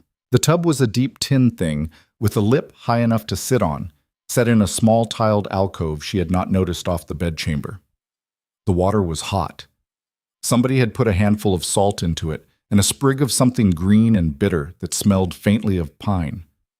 She sat down in the water and she closed her eyes, and for the first time in a week, she was warm all the way through, and she did not cry because Mira would have heard her cry through the door. And she did not want to be the queen who cried in the bath on the first day. She was the queen. She was the queen. The thought arrived in her head the way a foreign word arrives on your tongue, something you can form but do not yet own. She turned it over. She tested it. She watched it refuse to fit inside her. She opened her eyes. The water was going cold already because Vorn was cold, and hot water in Vorn did not stay hot. She scrubbed fast. She got out. She wrapped herself in the linen Mira had left folded on the bench, and when she stepped back into the bedchamber, Mira was there with the feast dress laid across the bed. It was black again.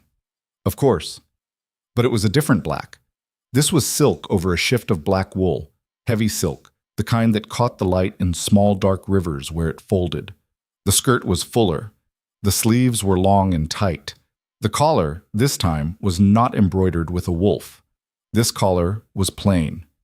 The wolf was on the belt. A low, narrow belt of silver links, each link shaped into the small, rough form of a running wolf with one ear missing. The belt sat low on her hips. It was, Lyra realized, walking toward it, too small. It was a girl's belt. It had belonged to a girl. "Mira," she said. "Don't ask, lady." "Another of your daughter's things?" "Don't ask." "Mira." Mira looked up. Her old face was tight. "Lady," she said, "I have been putting dresses on noble women in this keep for 40 years. My daughter is one dead girl. I have a drawer of dresses that do not belong to my daughter. They belong to other people's daughters. I keep them because nobody else will, and because sometimes a lady comes in here with a horse blanket on her shoulders and a dead look in her eye, and I have something to give her. That is all. Put your arms up." Lyra put her arms up. Mira dressed her. When it was done, Lyra stood in front of the long, polished steel mirror on the bedchamber wall. Not glass, this far north. Steel. And she looked at herself, and she did not know the woman looking back. The black silk moved when she breathed. The silver belt caught the firelight. Her hair was dressed up off her neck in a low knot, pinned with a single pin of black iron, the same iron as the ring on her finger. Mira had touched something to her lips that made them darker. She had touched something to her cheekbones that made the hollows of her face show. The woman in the mirror looked taller than Lyra felt. She looked, above all, like a woman nobody in the East Hall had ever laughed at. "Mira, lady." "Thank you." Mira did not answer. She was already turning away, already fussing with the iron of a sleeve, already moving on to the next job. Because Mira did not accept thanks, Lyra understood, the way some women did not accept gifts. She only picked up the black wool cloak from the chair, thicker than Audric's, lined with something dark and soft. And she set it around Lyra's shoulders and fastened it at the throat with a silver clasp. "Eighth bell, ma'am," Berta said from the doorway. "They're ringing." They were. Lyra had not noticed. The bells of Vorn had been ringing on and off all afternoon. The summonses for the lords, the tolls for the change of watch, the light clean ring of the hour. But this was the great bell, the deep one, the bell that had shaken the stone that morning. It was calling the feast. "Walk behind me, ma'am," Berta said. 3 paces, just like the morning. Don't look at anyone, don't talk. When we get to the doors, the king will be there. You'll walk in on his arm. That part you can't practice. That part you just do. Lyra walked. The feast hall was not the great hall of the morning. It was a longer, lower room with 2 great fires at opposite ends of it, and a high table along one wall set perpendicular to perhaps a dozen long tables running the length of the space. The tables were already full, 200 lords, perhaps more, and their wives, and at the back, pressed close around the fires, a crowd of the lesser gentry who were allowed in for this one night as witnesses. The air was heavy with roasted meat and pine smoke, and the thick, sweet stink of mulled wine. The talk was a low, steady roar that dropped when she appeared at the far doors with the king at her side, like a cloth being pulled off a drum. "Walk straight," the king said quietly, for her ear only. "Yes, sire." Eyes on the high table. Not on the lords, not on the wives, not on anyone who is smiling at you, because the ones smiling are the ones you have to worry about tonight. "Yes, sire." They walked. The aisle between the tables was not long. It felt long. It felt as long as the road from her father's gate. Faces turned. Cups paused halfway to mouths. A very old lady in silver at the nearest long table set her cup down with a small, deliberate click and stared at Lyra with the flat curiosity of someone watching a horse trial.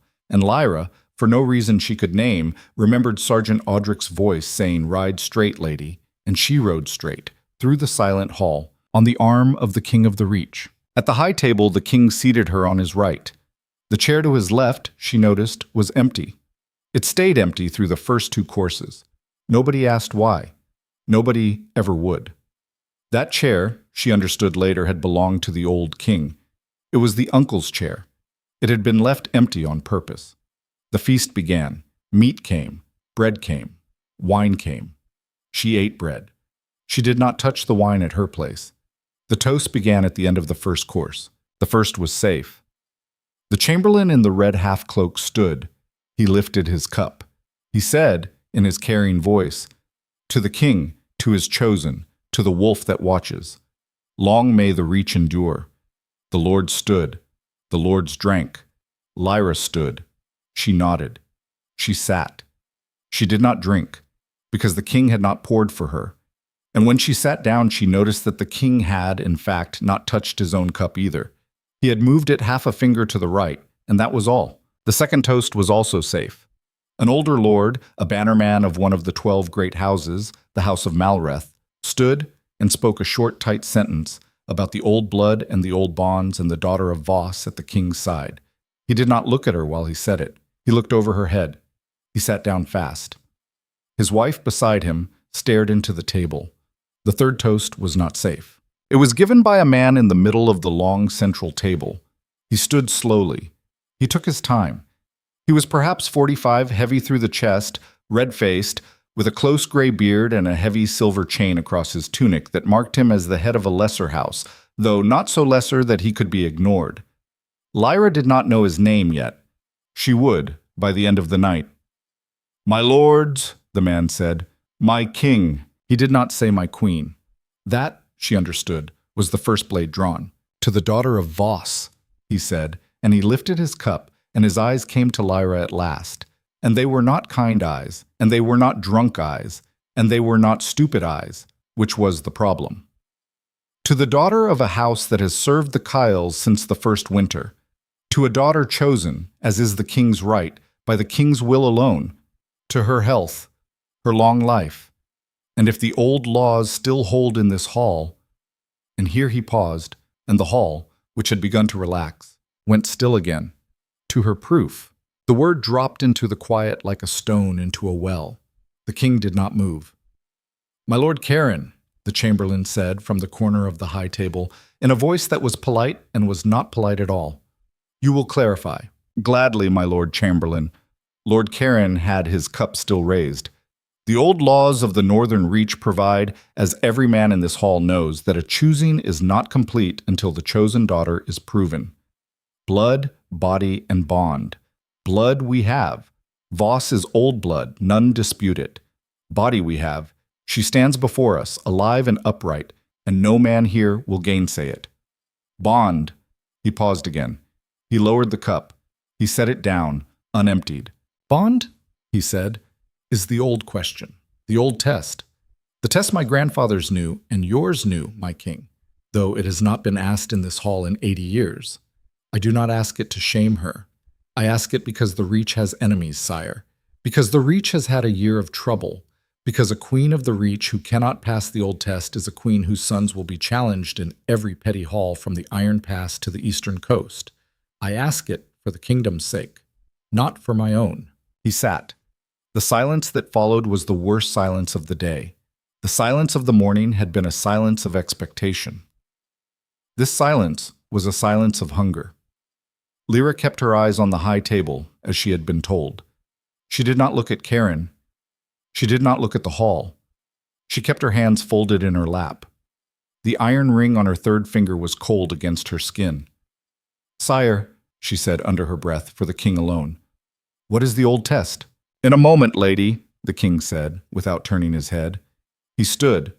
The whole hall stood, because a king standing at a feast was a hall standing at a feast. "Lord Karen of Halden," the king said. His voice was not loud. "I hear you." Lord Karen bowed from where he stood. "You have raised, in my hall, at my feast, the matter of the old bond test.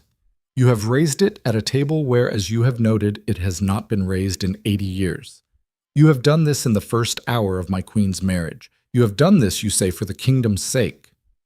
"Yes, sire." "Then the matter is raised, Lord Karen. It cannot be unraised. That is also the old law.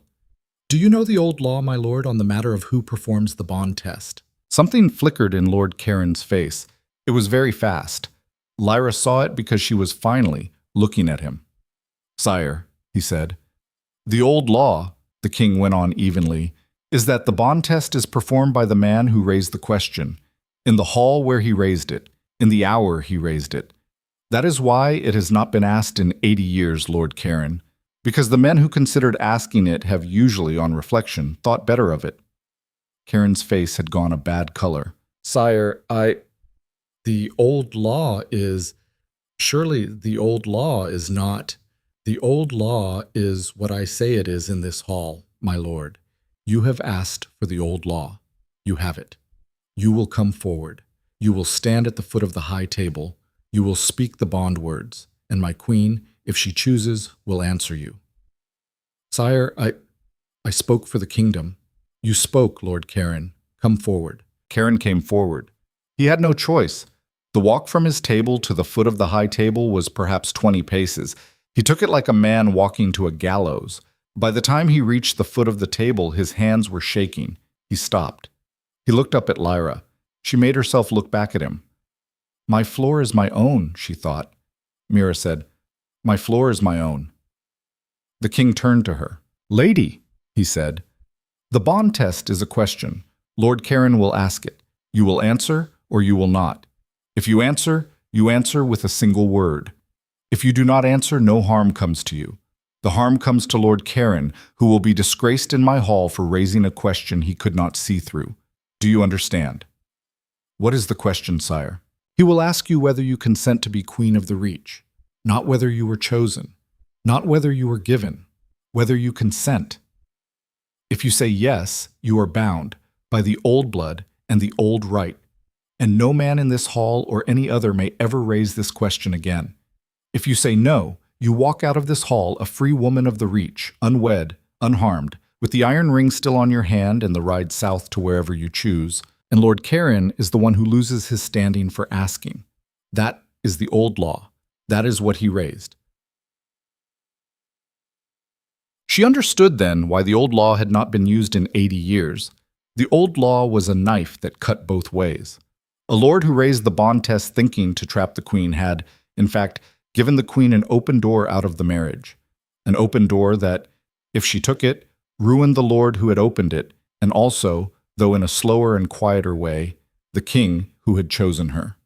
Any lord who thinks this will be quick is wrong. Any lord who thinks the queen has no choices is wrong. Lord Karen, Lyra saw, had not expected this. He had expected, perhaps, to force some humiliating physical rite on her in front of the hall, some ancient thing with a cup or a cord that she would fumble in her inexperience and that would brand her as unfit. He had not expected to be told to ask her, in plain words, whether she wanted this, whether she wanted any of it. Because if she didn't, she could leave, and she could. She could stand up in this black silk at this high table, and she could say no, and she could walk out of the hall on her own 2 feet, with the iron ring on her hand and ride down the mountain in the dawn, and nobody could stop her. The king had, with one sentence, put her whole life back into her own hand in front of 200 lords. She breathed in, she breathed out. Ask, she said to Lord Karen. Her voice did not shake. Lord Karen wet his lips. Lady of Voss, he said. His voice was not steady. It was the voice of a man who had overplayed. Do you consent to be queen of the Northern Reach, by your own will, by your own word, in this hall, before these lords? The hall waited. She could say no. She could ride south in the morning. She thought of Mira's daughter, of the black dress, of the silver belt of some other dead girl. She thought of Audric on a log by a fire pretending not to see her cry. She thought of old Bren weeping in her father's yard. She thought, for the first time in a long time, of her brother Corin on a horse on the ice road, laughing over his shoulder at her. You'll kill a wolf one day, Lai. And she thought of the wolf on the chair behind her, the wolf with one ear. And she thought that if she walked out now, every other daughter, in every other yard, in every other small, bitter corner of the Reach would go on being walked out of yards in horse blankets, one by one, forever, because no one would ever believe again that the old law had a door in it. She thought, last and coldest, of her father's eyes on the ground. I consent, she said. The word was small. The hall heard it. Lord Karen bowed his head. Witnessed, he said. It was the required word. His voice shook as he said it. Witnessed by my blood in this hall. Witnessed, the king said. Witnessed, the chamberlain said. Witnessed, said every lord at every long table, one after another, in a ragged chain of voices that ran from the high table down to the last table by the door. It took perhaps 40 seconds. It felt longer. When the last voice had said it, a small thin lord at the far end, whose voice cracked on the word, the chamberlain struck his staff once on the stone, and the hall let out its breath. Lord Karen bowed low. He walked back to his seat. He did not sit down at once. He stood by his chair with one hand gripping its back, and the lord next to him, without looking at him, quietly pushed a cup of water toward him, which Karen took. The feast resumed. A little. It did not really resume. Lyra sat. Her hands were in her lap. Under the table, her left hand found her right, and her fingers closed around the iron ring, and she held it the way a child holds a small stone in a pocket, for the weight of it, for the proof of it. The king poured wine into her cup. She drank. The wine was good. It was bitter and dark, and it tasted of blackcurrant and iron. She did not drink deep. One swallow. The king poured for himself. He drank the same. Lady. Sire. Well done. I don't feel well done, sire. No, that's why it was well done. Eat now. They will want to see you eat. She ate. The rest of the feast passed in a long, slow haze. Courses she did not remember. Toasts she did remember, because none of them carried teeth after Karen's. The lords had seen what a drawn blade cost in this hall, and they were putting their blades away until later. A minstrel sang. A tumbler tumbled. A small dog got loose under one of the tables and was chased, to general laughter, and for a moment the hall was almost a hall again. Then a page appeared at the high table. He came up by the side stair at the king's elbow, and he whispered into the king's ear. The king's face did not change. The king turned his head, just a fraction, and he said something to Voss. Voss nodded once. Voss rose, bowed to Lyra, and slipped out of the hall through the door behind the high table. Sire, Lyra said quietly. Later, lady. Is it the knives? Later, lady. She ate a piece of bread she did not taste. A quarter of an hour later, no more, Voss came back. He came up the side stair again. He did not sit. He stood at the king's shoulder, and he bent down and he spoke for perhaps 15 seconds into the king's ear, low and fast. The king did not answer for a long moment. Then he said, only, where? Voss said a word Lyra did not catch. Alive? No, sire. Who found him? Berta, sire. Lyra's head came up. Berta? She said. The king looked at her. For the first time that night, he looked at her the way he had looked at her in the great hall, that complete, considered look that took in everything and put it away. Lady, he said, your antechamber woman. She was sent up with wine in a warming pan perhaps half an hour ago to be in your rooms when you came back from the feast. She found a man in your bedchamber, behind the bed curtains, with a knife. Around them, the feast went on. Someone laughed at something. A cup clattered somewhere. Is she? She is whole, lady. She is a hard old woman. She hit him with the warming pan, which was iron and which was hot, and she is, at present, sitting on him in the bedchamber until the guards get there. Voss is going up to handle it. The man. Dead, lady. Warming pans are heavier than people think, and Berta is stronger than she looks. Lyra felt her hand close tighter on the iron ring. Sire. Lady. The man. Whose man? The king looked at her. That, he said, is the question Voss is going up to answer. Voss bowed. He went. The feast went on around them. The king signaled for another cup of wine to be brought to her place, which she did not drink. She did not eat anything else either. She sat, she smiled when smiles were required of her. She nodded when nods were required. She listened to a long toast from a lord of the house of Brenner about harvest and bond and blood. And she did not hear a word of it, because her mind was in her bedchamber behind the heavy black curtains, where a man had waited with a knife for her and had met, in her place, a deaf old woman and a hot iron pan. The feast ended. The king rose. The hall rose. The king took Lyra's hand formally, without warmth because the hall required it, and he walked her out of the feast hall the way he had walked her in, and she did not stumble, and she did not falter, and at the door of the hall Berta was not there, because Berta was still sitting on a dead man in the queen's bedchamber. They climbed. The stairs seemed longer than before.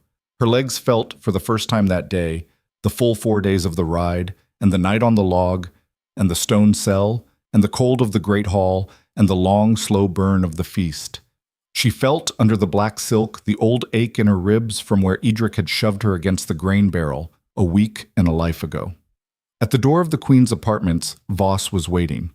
He had the small leather book in one hand. His face, in the torchlight of the landing, was not the face he had worn in the hall. It was older, it was set. "Sire." "Lady." "Voss." "The assassin, sire. He is dead. Berta is well. She is bruised in one arm where he got hold of her before she hit him. She is drinking broth in the antechamber. She is calmer than any of the guards. I have moved her to your household, lady, as of tonight, if it pleases you." "It pleases me," Lyra said. Her voice was steady. She was proud of that still. "Sire, lady, the man. We have searched him.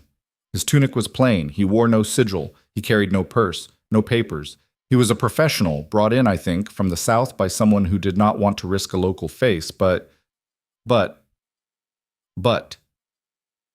Voss opened the book. He turned it around. He held it out toward the king. "Inside the collar of his under-tunic, sire, stitched, very small, very old." Lyra, standing at the king's shoulder, looked down at the page. Voss had sketched, in careful graphite, a small emblem, a sigil.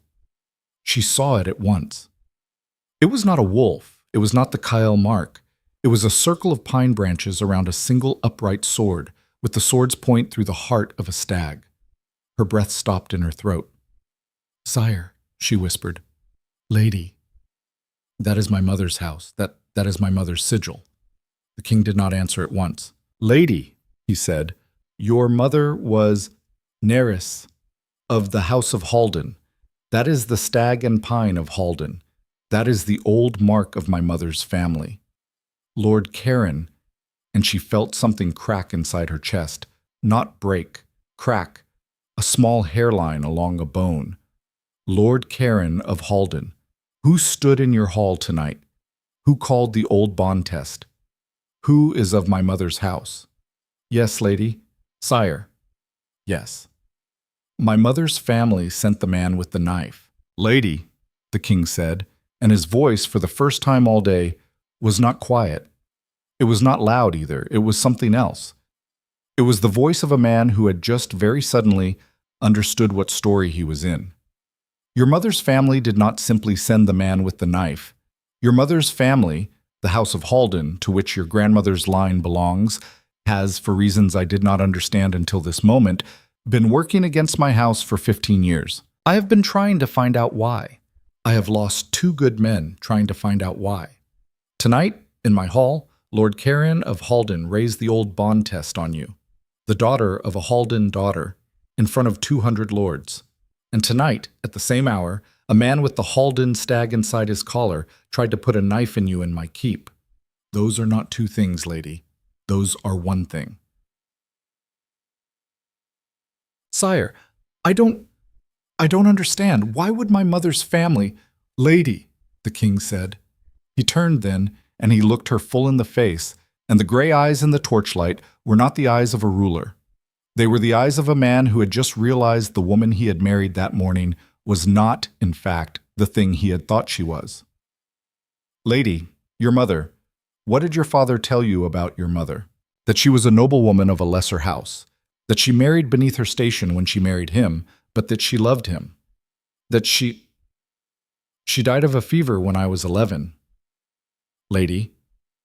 "Sire." The king drew a slow breath.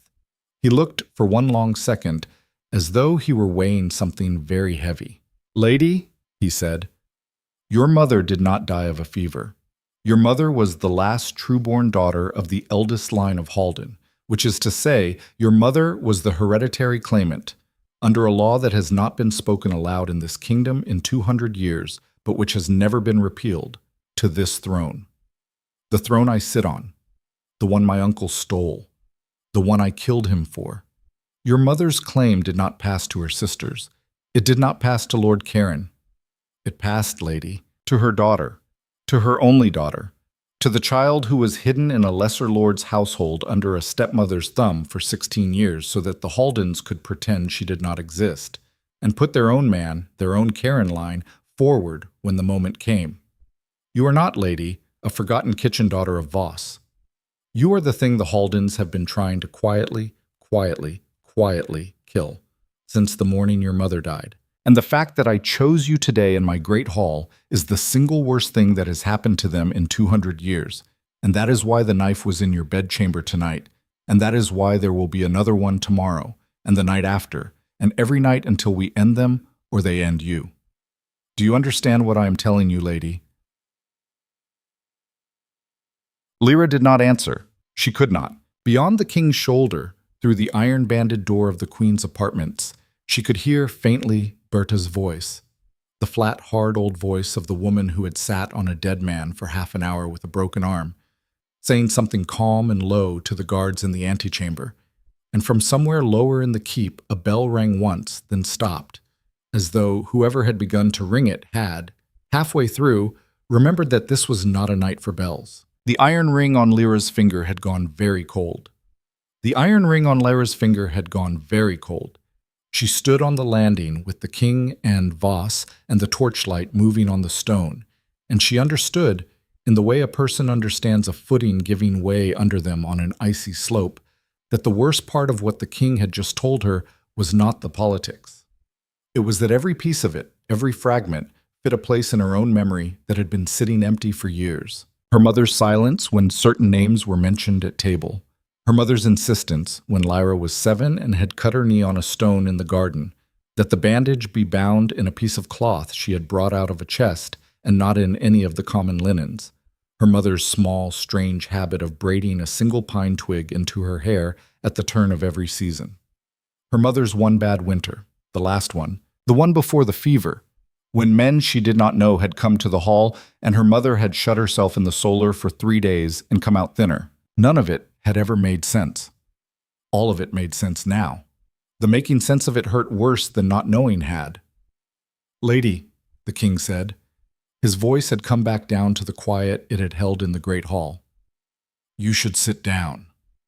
"I don't need to sit, sire." "Lady, you should sit down." She sat down. There was a stone bench set against the wall of the landing between the 2 doors.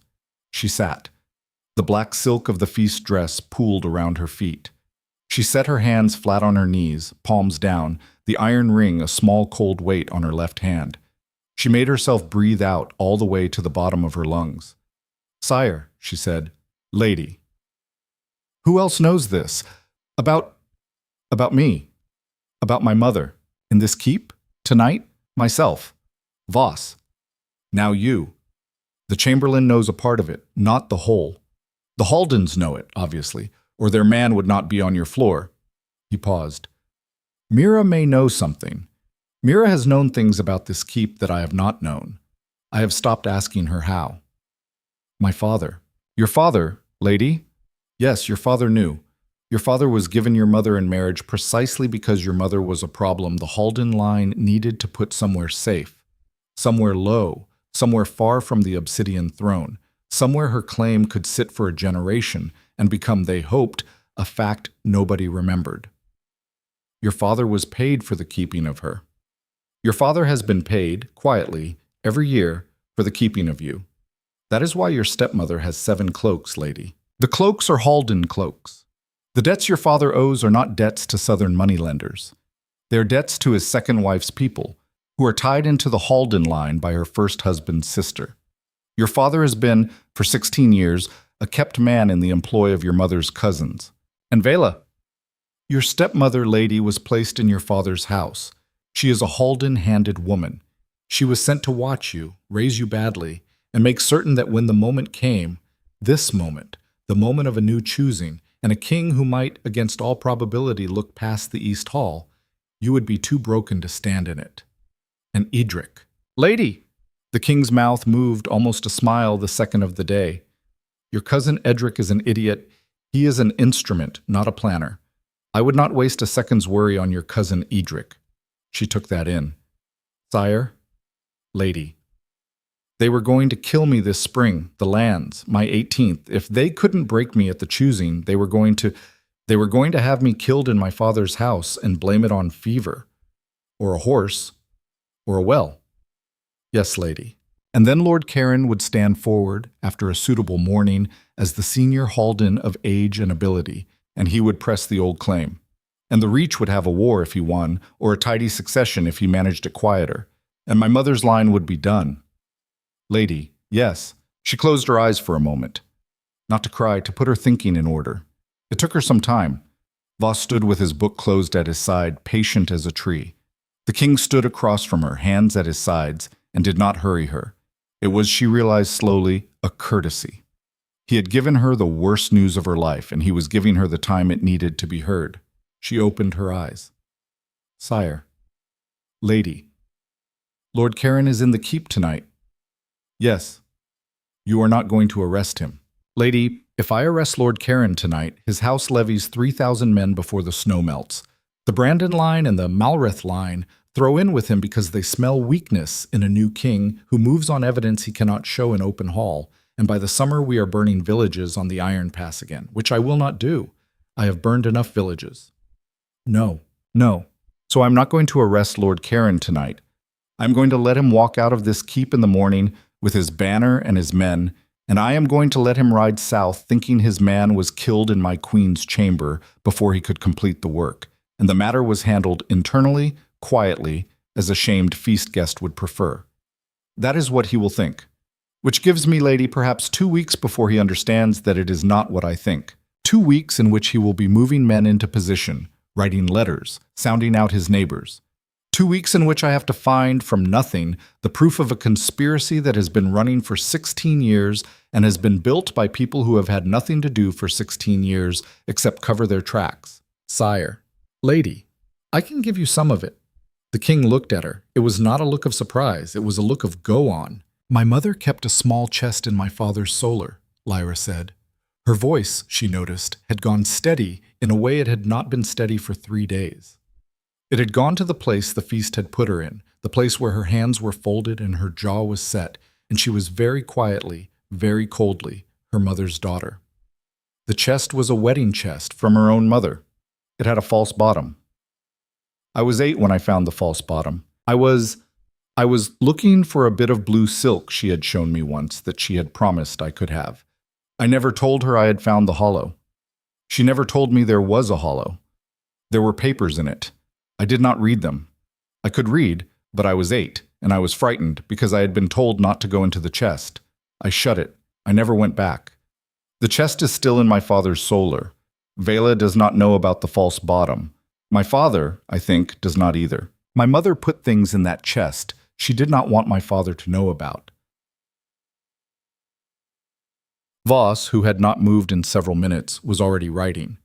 Lady, the king said, how certain are you that the chest is still there? I saw it the week before I left. Vela had moved it twice in 6 years, but she had always put it back. She liked the brass on it. She used it for her own winter shawls. The false bottom is under the shawls. Can it be reached without your father knowing? My father drinks after the evening meal, sire. He drinks in the east room. The solar is in the west wing. Old Hesta, the cook, has a key to the solar. Hesta loved my mother. Hesta loved me. Hesta was the one who looked at the floor when the king's men came, and I understood at the time that she was ashamed of herself for being too old to stop them.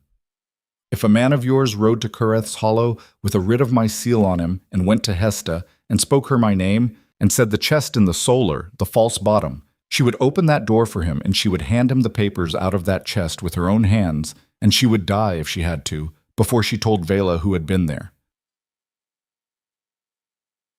You are certain of this, lady? I am certain, sire. The king turned to Voss. Voss. Sire. Odric, you held him. Where is he? Barracks, sire, as ordered. Get him up. Get him fed. Get him 4 men he picks himself. Not the house guard. He will not have had time to pick them. Border riders, fresh in from the Iron Pass this week. He knows half of them. He will pick the other half on sight. Horses, the good ones, the ones we do not lend out. Let them go down to Kereth's Hollow with a writ of the Queen's seal, not mine, hers. And let them ask for the cook Hesta, and let them bring back whatever that chest has in its bottom, and let them come back up the mountain as fast as horses can. Do not be seen. Do not speak the Queen's name on the road. If anyone asks, you are border riders on a routine sweep of the Voss holdings for a tax matter. Understood. Understood, sire. Go now. Leave the book. Voss handed over the small leather book. He bowed.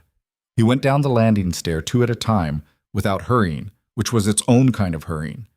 Within half a minute, Lyra heard his boots on the next landing below, then on the one below that, and then gone.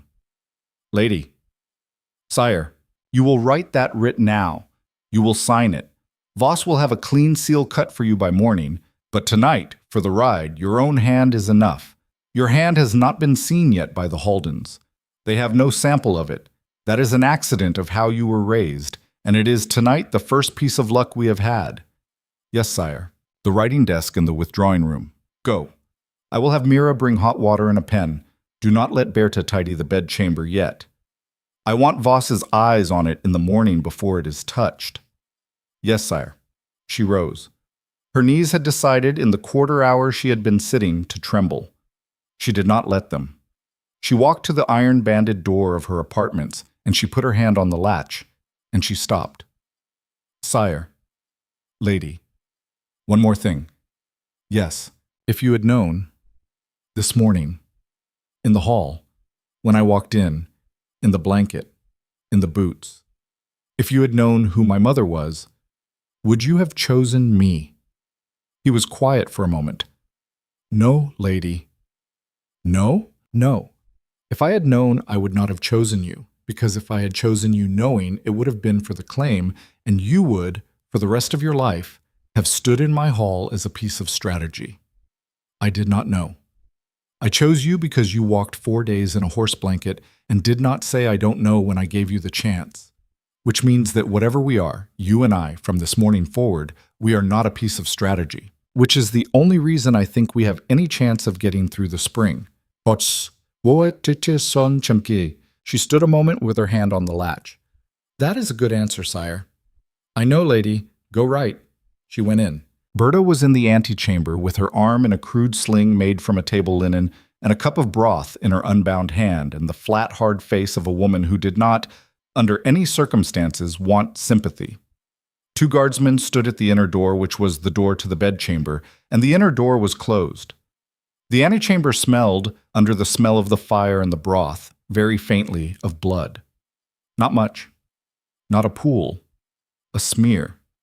Something that had been cleaned up fast and almost well. Ma'am, Berta said. Berta. Lyra did not know yet the right thing to say. She tried anyway. Thank you. Did my job, ma'am. You broke a man with a pan. Did my job. Berta, I would like to give you a cloak. That stopped the old woman. She looked up, the one wandering eye and the one steady one settling on Lyra for the first time with something that was almost interest. Ma'am, I have 2 now. The one Mira gave me and one Sergeant Odrick gave me on the road. You need a better one than that shawl. I am giving you Odrick's. He will not mind. He has been given my household tonight, whether he likes it or not. And his first command as my household captain is going to be that his old cloak lives on your shoulders from now on. Will you take it? Berta considered this. It's a man's cloak, she said. It is. It is a big black wool cloak that smells of pipe smoke and somebody's lavender. It is the warmest thing I have ever worn. I'll take it, ma'am. Good. Lyra crossed to the withdrawing room. Mira was already there, lighting a candle at the writing desk, smoothing a piece of good paper, setting out an inkwell of the thick black Vorn ink that did not fade. Mira did not speak. Mira set everything in its place and withdrew to the doorway and stood there with her hands folded and her eyes on the floor, waiting to be useful again, because that was Mira's way. Lyra sat down at the desk. She had not sat at a writing desk in 6 years. Vela had seen to that. Her mother had taught her to write, and she had written well. And then her mother had died, and her stepmother had decided that the kitchen girl did not need letters, and Lyra's hand had gone stiff the way an unused hand goes stiff. She looked at the blank paper. She picked up the pen. She dipped it. For one terrible second, she could not remember how to start. Then Mira from the doorway said quietly, "To all who read this, greetings, lady. That's how it starts." "Thank you, Mira." "Ma'am," Lyra wrote, "to all who read this, greetings. I, Lyra of the House of Voss, Queen of the Northern Reach, by choice of Riven Kale of the Obsidian Chair, and daughter by blood of Nerys of the House of Halden, Do by my own hand and seal send these men under warrant of my authority to the holding of Kereth's hollow. They are to go without hindrance. They are to be housed without delay. They are to be given, without question, such papers and effects as were the personal property of my mother Neres, the which are in a certain chest in the solar of my father's hall, under hand and knowledge of the woman Hesta, cook of the same hall. Any man who opposes their passage or their purpose opposes the queen's hand and will answer to it. Given at Vorn, on the eve of the first frost of the new year. She signed it Lyra of Voss, called Haldan, queen. Then, underneath, smaller, she wrote, for Hesta. Old friend, give them what my mother left me. I am alive. I send my love down the mountain with these riders. The bread with honey was not forgotten. L. She read it over. She did not change anything. She dripped a little wax from the candle onto the bottom corner, and because she had no signet ring yet, she pressed her thumbprint into the wax. And then, on impulse, the edge of the iron ring the king had given her.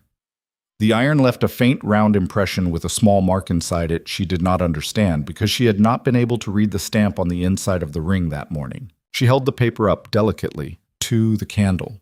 The ink was drying. The wax was set. Mira, ma'am, take this to the king. Tell him it is ready. Tell him, if he asks about the thumbprint and the ring, that I did not have a signet and did what I could. Yes, ma'am. Mira, ma'am. Were you her maid? My mother's, ever? Mira stopped at the door. Her old face did not turn. For a year, ma'am, she said, before you were born, before she was sent down to Kereth's hollow. I was young then, a scullery hand who had been promoted up too fast. I did her hair. I did not do it well. She was patient with me. She had a small laugh like a bell. She taught me how to fold a long sleeve. I keep that fold to this hour. Mira. Ma'am. Did you know her? Ma'am, I did. Did you know who she was? A long pause. The candle shook a little in the draught. Ma'am, Mira said at last. I suspected. I never said. A woman in my place does not say. When you came in yesterday in that blanket, ma'am, I thought if she is who I think she is, then this is the last night this keep will ever be itself. So I put her dress on you, and you wore it. That is all I will say about it, ma'am. Forever. Don't ask me again. I won't. Thank you, ma'am. Mira went out with the writ.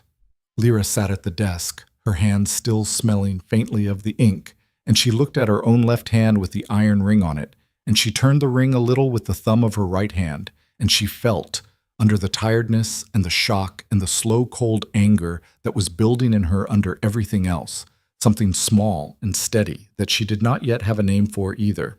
It might have been, she thought, the beginning of not being afraid. Odric rode out in the hour before dawn. Lyra did not see him go, because she was in the bedchamber with Voss and two of the keep's quiet men, standing in her stocking feet on the cold floor in a plain wool shift, watching them work around the curtains of the bed, where a man she had never seen had waited to put a knife in her. Voss worked fast and without comment. He turned back the bed curtains with a gloved hand.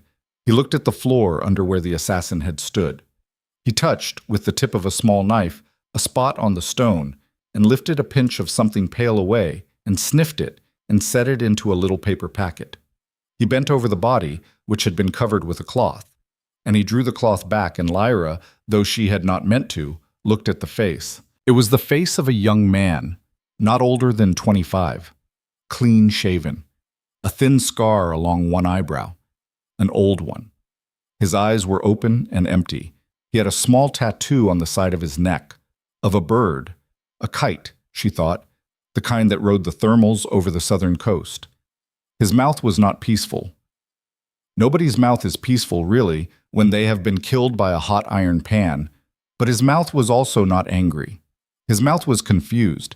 He had been confused when he died. That would be the worst thing about him, forever, Lyra thought, that he had come into her bedchamber ready to kill a woman in her sleep, and he had died confused by an old scullery's pan, and nobody in the South would ever know the exact shape of how he had died, because in the South, where the kites flew, they would only be told he had failed. Lady. Voss. The kite tattoo, that is a Southern mercenary company, a small one. They take contracts out of Port Alaran. They do not normally ride this far north. They have been hired. The contract was paid in 3 parts, is their usual. A third down, a third at sighting, a third at proof. This man will have been carrying the first third on his person. He is not. His purse is empty. Someone took it. Someone took it, lady, before we found him. That means one of the keep's own helped him in, which, given that he was in your chamber half an hour after your woman was sent up with the pan, a door was opened for him. A door was opened for him? Yes, lady? Whose door? That is what I will find out today, before noon, lady. I give you my word. Voss. Lady. When you find him. Yes, lady. Bring him to me first, before the king. I would like to look at him. Voss paused. He looked at her, and for the first time since she had met him, the sharp-faced marshal smiled. It was a very small smile, almost a grimace, and it did not touch his eyes. It said, I see you, lady. I will do this thing. Before the king, lady. Yes. He found him by the 10th bell of the morning. It was a boy, not a man. A kitchen boy of 14, with a scabbed chin and ears too big for his head, whose name was Pell, and who had been sent up the day before with a tray of sweetmeats for the queen's antechamber, and who had left, on his way down, a small wedge of wood jammed under the latch of the servants' stair door to the upper keep, so that the door, when pushed from outside, would swing open without a guard hearing. He had been paid, Voss said, in 2 silver pieces. He had been paid by a man he did not know, who had come to the kitchen yard and spoken to him through a crack in the wall 2 nights before, and told him that a lady in the upper keep had lost a necklace, and that there would be 2 silvers for whichever boy wedged the servant's door, so the lady's own man could come up quietly and search without the household being disturbed. Pell had not known it was a lie. Pell was not, Voss said, a clever boy. Pell sat on a stool in the small audience chamber below the queen's apartments. He was crying without sound, which was worse than crying with it. His hands were shaking. A bruise was coming up on one side of his jaw where one of the guards had, when he had balked at coming quietly, struck him once. Lyra stood in front of him in plain gray wool. She had not put on the black dresses again. She wore a dress Mira had produced from some other corner of her drawer, a working dress, severe, without a belt. She had pinned her hair back with the black iron pin. She wore Odric's cloak, because Odric was not in the keep to wear it. The iron ring was on her left hand, and she had set Voss behind her and 2 guards at the door, and she had told them that nobody was to speak unless she spoke first. Pell. Ma'am, my queen. Ma'am, Pell, look at me. He looked. His eyes were terrified. Pell, do you know who I am? The queen, ma'am. Yes, and do you know what happened last night in the queen's bedchamber? They said a man came up the stairs you wedged, Pell. He came into my chamber. He had a knife. He would have killed me in my bed. He did not, because another woman was in my bed, and she killed him first. With a pan. Pell made a small wet sound. Ma'am, I didn't know. He said, a lady lost a necklace. I believe you, Pell. Pell blinked. You believe me, ma'am. I believe you, Pell. I believe that you are a kitchen boy of 14 who was offered 2 silvers by a stranger at the wall, and that you took them, and that you jammed a door.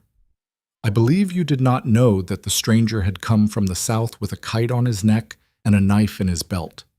I believe you did not know that you were jamming a door for a killer. I believe that if you had known, you would not have done it, because you have a mother in the lower town, Pell, and you have been sending her half your wages since you were 11, and a boy who does that does not open doors for killers. Das did. Pell was staring at her. How do you... I asked, this morning. I asked Berta who the kitchen boys were. I asked Mira. I asked the steward in the kitchen. Pell, listen to me. Ma'am, the 2 silvers. Ma'am, where are they? Ma'am, Pell, I am not angry at a boy for taking 2 silvers. I am trying to find the man who gave them to you. The silvers will have a mark on them, Pell. Silvers always do. The mark will tell us where they came from, and the where will tell us who, and the who will tell us how far up this thing goes. Where are the silvers? In my mattress, ma'am. I sewed them in. I was going to take them down on the first day. For my mother. Voss. Lady. Send a boy. A kitchen boy. One Pell truss, not a guard. Let him go to Pell's pallet and bring the coins up here. Don't let him be seen by any other kitchen hand. Lady. Voss turned. One of the guards stepped out with him.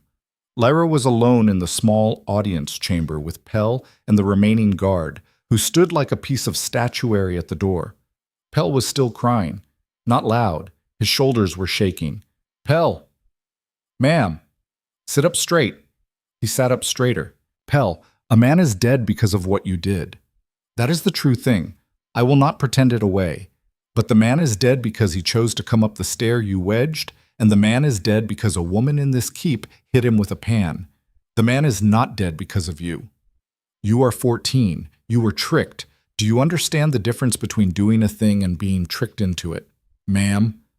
You will not work in the kitchens any longer, Pell.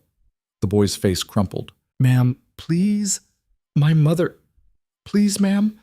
I won't ever. I won't. Pell. I did not say you will not work. I said you will not work in the kitchens. You will work from today as a page of the Queen's household, under a captain called Audric, who is not in the keep today, but who will return. You will be paid a page's wage, which is, as it happens, 3 times a kitchen boy's wage.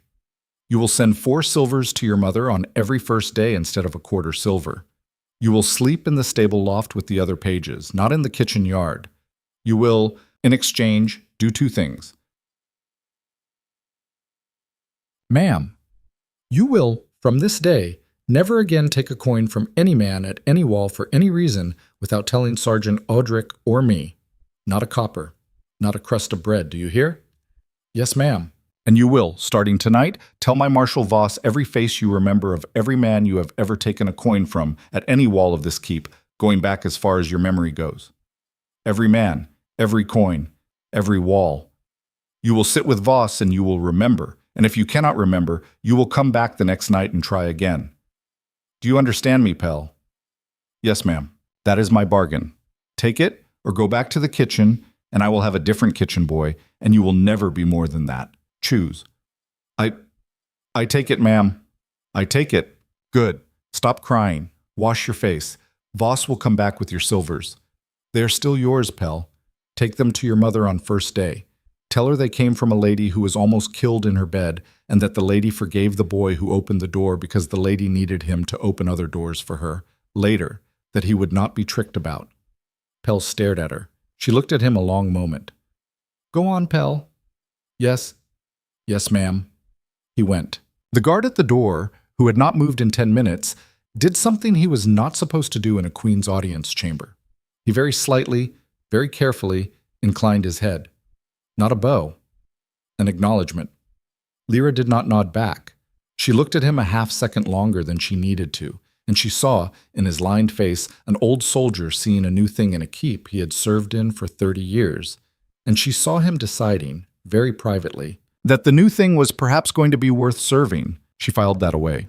She did not show it. Voss returned with the silvers. They were silvers of the southern coinage, marked with a kite in flight on the reverse. Not a generic southern coin. A particular mint. A mint controlled, Voss said quietly, by a counting house in Port Oleran that had, for 6 years running, been paid a small annual retainer through a factor in the Iron Pass whose books, when one looked, balanced against the shipping accounts of a merchant house. And the merchant house, when one followed it up 2 further steps, turned out to be owned by the second wife's brother of a lord of the Halden line. Write it all down, Voss. I am, lady. All of it. Chain of factors, names of ships, dates of payments. Do not leave a gap. I want a document I can hand to a lord and have him read it once and have no question. Lady, that will take days. We have 2 weeks. You said? Yes, lady. Then we have 12 days. Yes, lady. Voss bowed. He did not smile this time, but there was something in his bow that had not been in any bow of his the day before. She had, she understood, somewhere in the course of the morning, acquired Voss. She did not entirely know how. She had not done it on purpose. She had made decisions, quickly, about a boy and 2 silvers and a cloak and a cook, and Voss had watched her make them. And at some point in the making of them, Voss had stopped being the king's marshal in her general proximity and had become quietly hers. It was a small shift. It was not nothing. By noon, the keep had begun to turn. It was not loud. It was not dramatic. It was the small kind of turning a keep does when news moves through its servants faster than through its lords. A kitchen maid who had always, when Lyra passed, kept her eyes down, lifted them now, briefly, a flick, no more, and dropped them again. But the flick had been a look. A look, in Vorn, was a thing worth an hour's conversation. The understeward who had set out the dishes in her antechamber, a slim, dour man of 40 who had served her supper of bread and broth the night before, with the resentment of a career servant forced to serve a woman. The hall thought was nothing, set out her noon meal today without resentment. He set it out, in fact, with a small sprig of pine across the napkin, which was a Vorn gesture, an old one, not done for anyone under a great lord in her own right. Mira, passing in the antechamber, saw the sprig and said, without breaking stride, "The kitchens talked last night, ma'am." "About?" "About the boy you didn't hang, ma'am, and the pan, and the cook in your own father's house being asked after by name by a queen's writ before the first frost. The kitchens of Vorn don't know what you are, ma'am, but the kitchens of Vorn have decided, this morning, that they are going to find out before the lords do, which is a good place for a queen to be." Mira.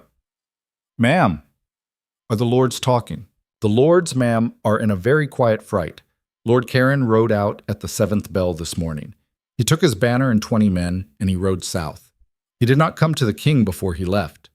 The chamberlain, I am told, stopped him at the gate and asked him, very courteously, whether he would like a morning cup before his ride. And Lord Karen, I am told, said he would not. And the chamberlain, I am told, said ride safely. My lord, in the tone that means we know what you did." Lord Karen rode on. He looked, I am told, older than he did yesterday. "Good. Ma'am, the Brandon lord has stayed, the Malreth lord has stayed. 3 of the minor houses sworn to Halden have asked for audience with the king this afternoon. They are asking to swear to the queen, separately, under the old oath." "Why?" "Because, ma'am, a lord who watched Lord Karen overplay last night has spent the morning in his own chamber doing the mathematics of whose daughter he would rather have sitting beside the king for the next 40 years. And 3 of them have already come up with an answer, and they want to get their answer on record before the other 8 minor houses sworn to Halden also come up with it, and there's a line. The lords move quickly when they smell the wind, ma'am. This is the reach." Lyra did not answer at once. She looked down at the small sprig of pine on her noon napkin. She picked it up. She turned it over in her fingers. Her mother had braided a sprig of pine into her hair at the turn of every season. "Mira." "Ma'am." "Has the king been told?" "The king, ma'am, was told at the 7th bell and has been in council since the 8th. He did not come to bed last night.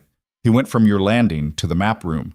He has, I am told, not sat down since the feast. Has he eaten?"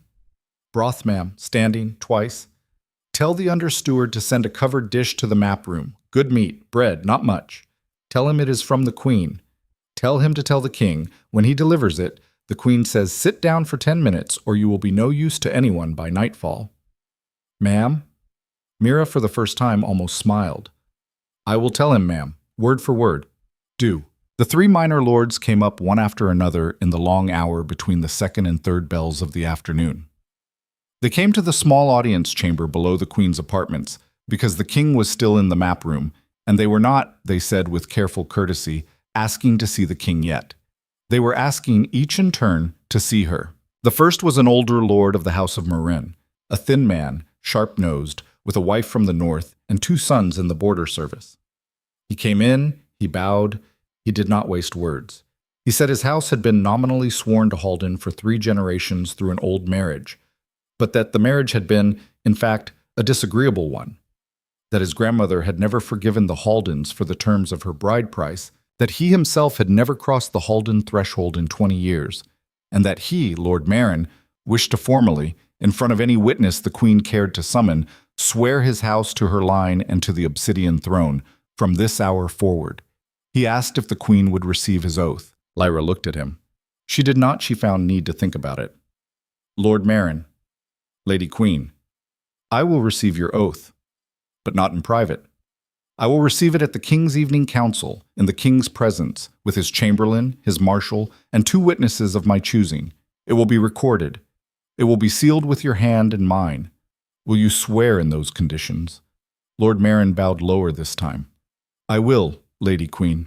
Then be in the council chamber at the 5th bell. Bring your own scribe. Bring a blank parchment in your hand. Walk in on your own feet. Do not come with a retinue. The fewer people who see you walking in, the more surprised the other houses will be tomorrow. This is, my lord, the condition of a good oath. Yes? A small, real smile lit the old man's face. Yes, Lady Queen, I will come on my own feet. Go.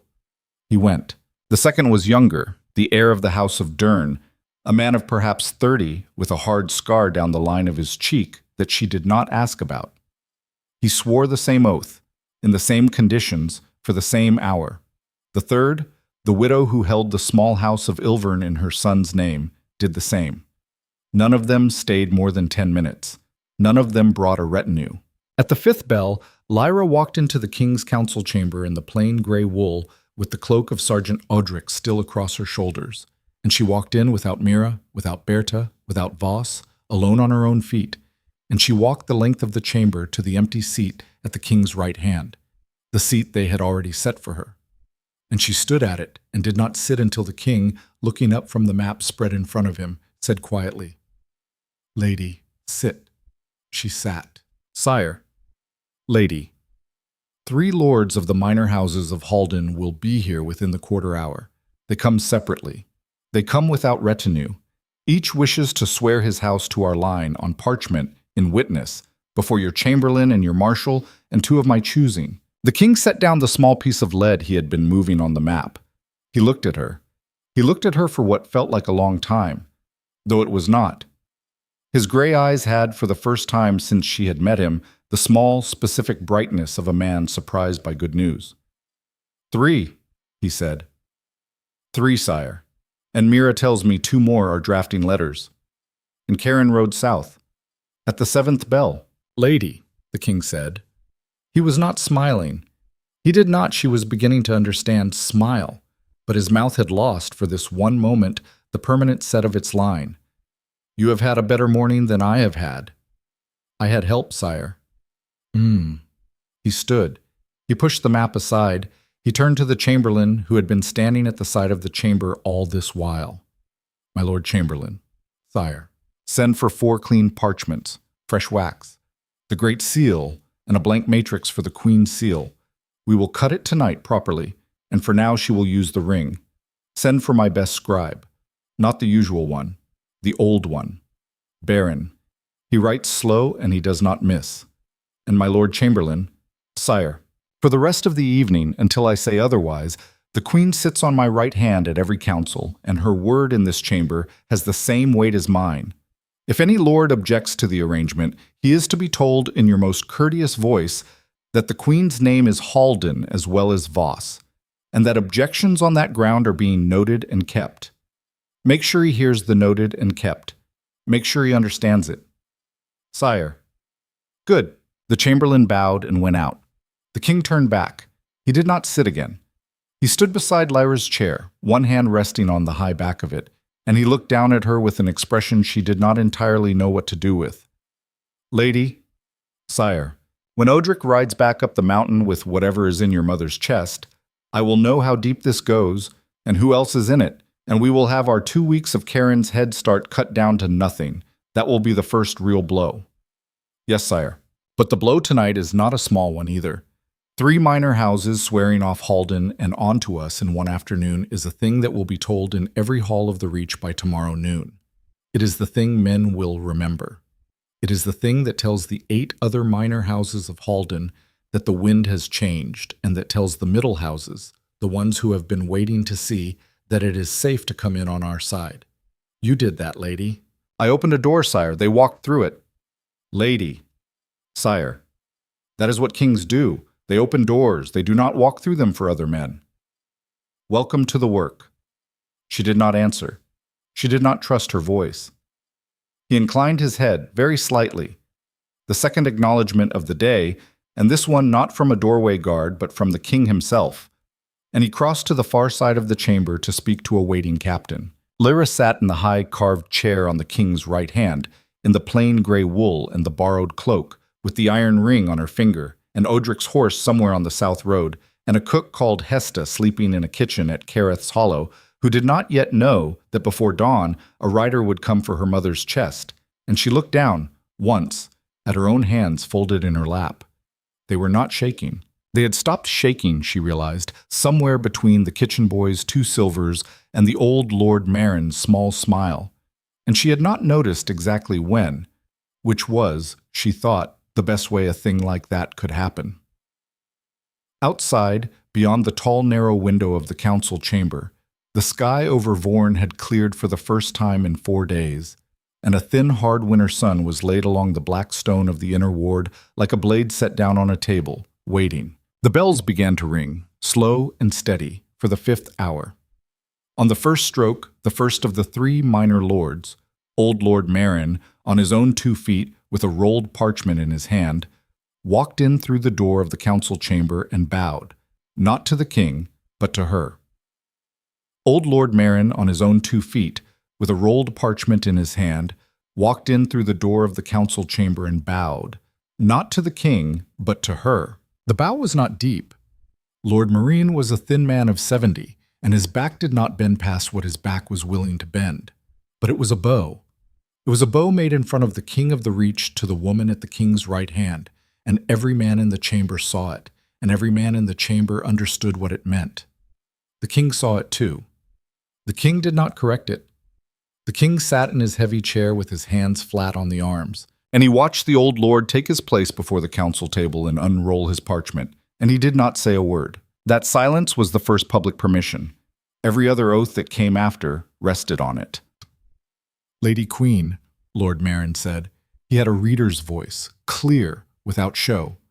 "I, Ostric of Marin, head of the House of Marin since the 9th winter, holding of the Valley of 3 Pines and the high pasture of Bren, do freely and without coercion renounce the oath my grandfather gave to the House of Halden in the year of the hungry spring, on the grounds that the said oath was given in bad faith and has been kept in worse, and do swear in this chamber, at this hour, in the presence of my king and my queen, to the service of the obsidian chair and to the blood of Nerys, last true daughter of Halden, now returned to us in her daughter. I will bring no arms against that blood. I will raise my sons in its service. I will, when called, ride for it. So swears my mouth, and so will swear my hand in the wax." He dripped the wax himself.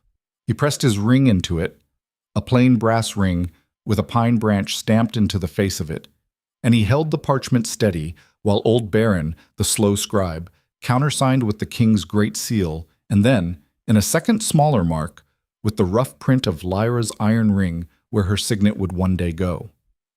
The parchment went into a flat wooden box on the council table. The box had room for 12 parchments. By the 7th bell, 3 of the slots were full. By the 9th bell of the next day, 7 were. By the close of the week, 11.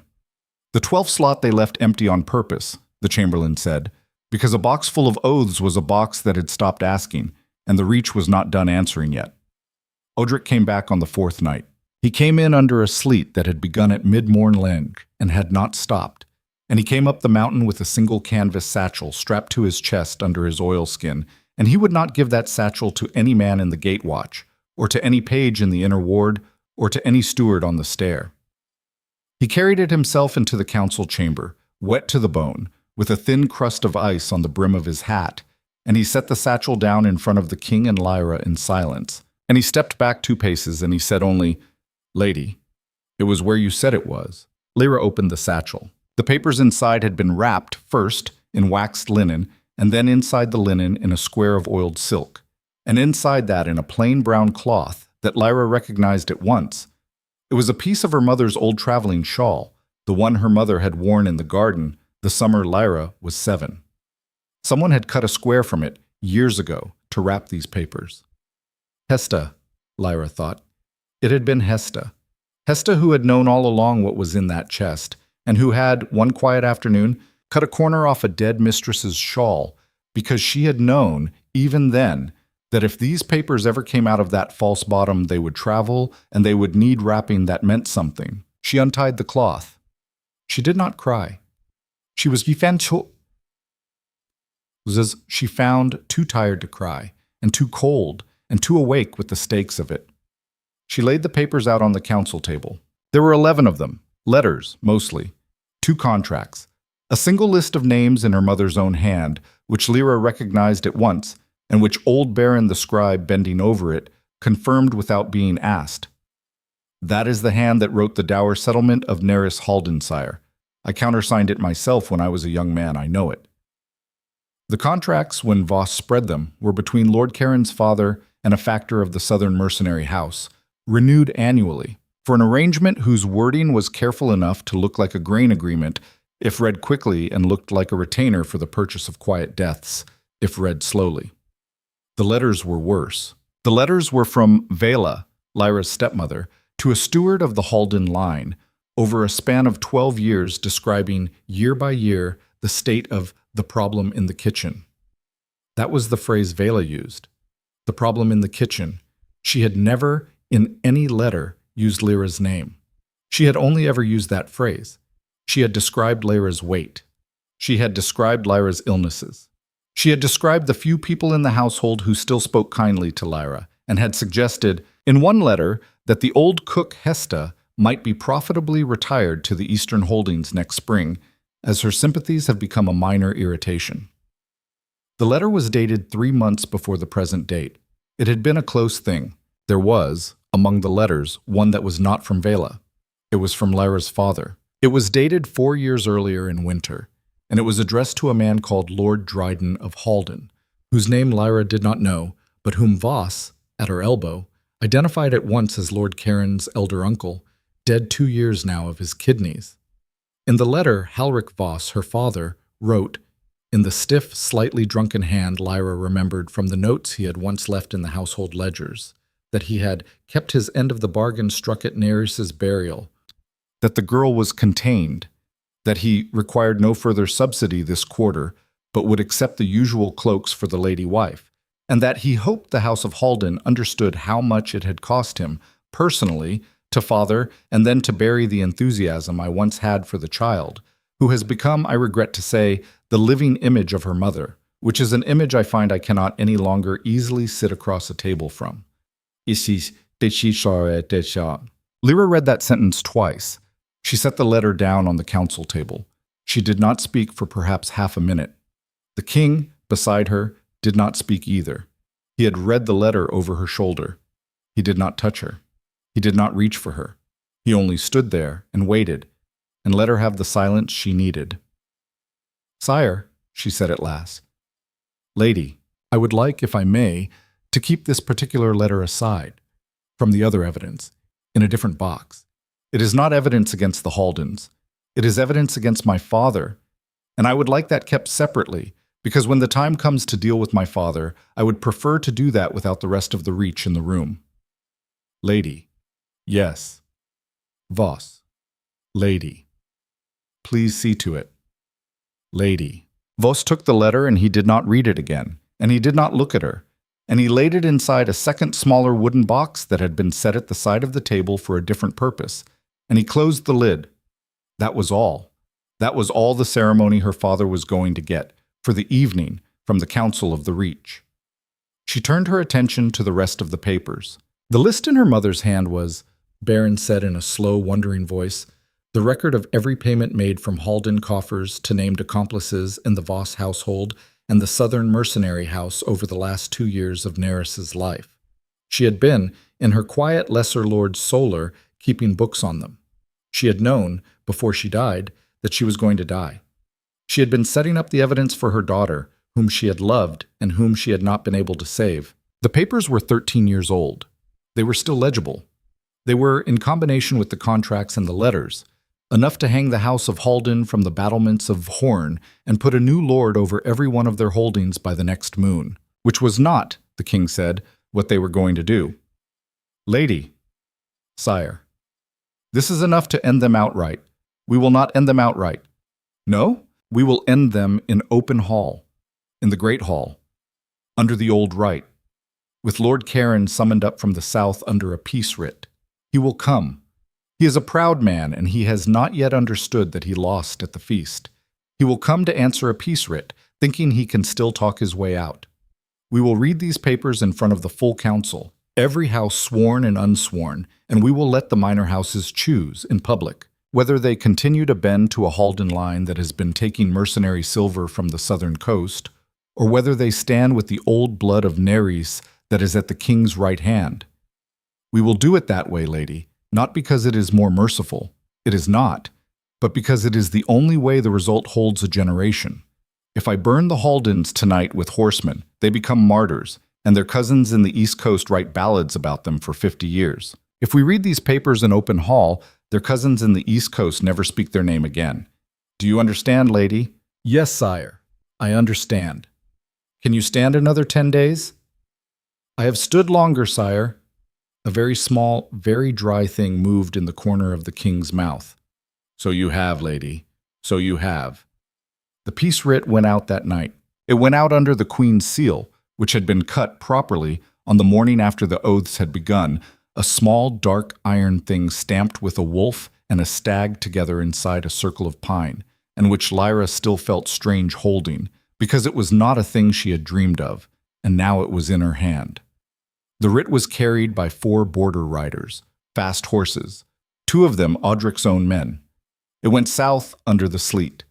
It reached Lord Caron at his winter seat on the 6th day, and Lord Caron, exactly as the king had predicted, accepted it and set out north on the 7th with a retinue of 30 men and 2 of his sons, because Lord Caron was, as the king had said, a proud man, and he had not yet understood. On the 9th day, in the hour before he was due to ride through the lower gate of Horn, Lyra sat in the queen's apartments with Mira at one elbow and Berta at the other, and she had her hair dressed for the 2nd time in her life for a great hall. She did not wear the black silk of the feast. That dress was put aside. She wore instead a dress Mira had not the first time brought out of the drawer. It was heavier than the silk. It was a dress of deep dark green, the green of black pines in winter, with a long full skirt and tight long sleeves and a high throat. The thread at the collar was silver, worked not into a wolf this time, but into a small pine branch, and beside the branch, a running stag with its head turned. Stag and pine. Her mother's house. Mira, she said, looking at it in the steel mirror. This was hers, my mother's. It was, ma'am. How did you get it? Ma'am, I took it the night she rode out of this keep to marry your father. She had been a guest here. The dress was a gift from her elder aunt. Her aunt hanged herself, ma'am, 2 months after, and the gift was never considered hers to take back, and I put the dress away in a trunk, and I told no one, because I thought, one day, ma'am, perhaps one day. And here's the day. Put your arms up, please, ma'am. Lyra put her arms up. Mira. Ma'am, do I look like her? Mira stopped her work. She came around in front of Lyra and looked at her properly, taking her time about it. The one glance a good woman allowed herself once in a life at the daughter of a woman she had loved. A little, ma'am, she said at last. In the shoulders. In the line of the jaw, not in the eyes. Your eyes are your father's, ma'am, and I am sorry for that, because they are the one good thing he ever gave you. The rest is hers, shoulders up, chin level. Ma'am, you will do. Berta, who had been silent all morning, spoke from the doorway. Ma'am, they've rung the 2nd. Thank you, Berta. Ma'am, the old woman, arm still in a cleaner sling now, crossed to Lyra, and she did something Lyra had not seen her do to anyone. She straightened the fall of the green skirt with her one working hand, and she patted it once with a flat palm, the way a mother might have, and she said, Go on, ma'am. The king's waiting at the stair. Lyra went. The great hall was as full as it had been on the day of the choosing, and fuller. Every one of the 12 great houses was present. Every minor house that had sworn had its banner raised, and the banners had been, in the last week, reordered along the inner walls. The Voss wolf, which had hung near the far door, hung now in the 3rd place from the dais, on the right-hand side. That was the right hand of the king. That was the place of the queen's kin, the Halden stag and pine, which had hung in the second place from the dais for 3 generations, had been moved. Not taken down. Moved. Moved to the far left-hand end of the hall near the door, in the place the Voss wolf had occupied the week before. It was the quietest possible insult. Nothing had been defaced. Nothing had been removed. Every man walking into that hall, looking up, understood in a single glance that the Haldens were walking to a table at which they had already been seated below the salt. Lord Karen walked in at the 3rd stroke of the great bell. He came up the aisle of the hall with his 2 sons behind him, and his shoulders were not what they had been a week ago. The ride north in the sleet had aged him. The peace writ had narrowed him. He was not, Lyra saw with cold clarity, surprised by the room. He had expected a full hall. He had expected the banners. He had expected perhaps some form of challenge. What he had not expected, she could see it in the 2 fractional pauses in his walk, was the green dress. She saw his eyes touch the stag at her collar and pass on, and she saw them come back, very briefly, involuntarily. And that second look was the look of a man to whom something old and unwelcome had just been said. "Lord Karen of Halden," the king said. He did not stand. He sat in the wolf chair, one hand on each arm, as he had sat the morning of the choosing. "You answer the peace writ." "I answer it, sire." "Under peace writ, my lord, you may speak freely in this hall on any matter raised, and no hand will come against you for your words. Do you understand the terms?" "I understand them, sire." "Good. The matter before the hall today concerns the fidelity of your house to the obsidian chair, the activities of your house over the last 15 years along the southern coast, and certain papers that have, in the last week, come into the keeping of my queen." Karen did not move. "What papers, sire?" "Papers, my lord, which will be read aloud in a moment. Before that, my queen will speak. Lady." Lyra stood. The hall looked up. She had spoken in front of them once before. A single sentence, "I consent," at the feast. They had heard her voice since only in rumor. She felt the hall lean forward a fraction. She set her hands lightly on the wood of the council table in front of her. She did not grip it. "My lords," she said, "I will be brief." She had practiced this. She had written it out 3 nights ago, and rewritten it, and torn that version up, and written it again. She had said it aloud to Mira, and to Berta, and to Voss, and each of them had told her to take something out of it, which she had, and each of them had told her to take something more out of it, which she had. What was left, when she said it now, was very short, and she said it without lifting her voice above the quiet carrying tone Mira had told her was the only tone the Reach respected in a woman. "My mother," she said, "was Nerys of the House of Halden.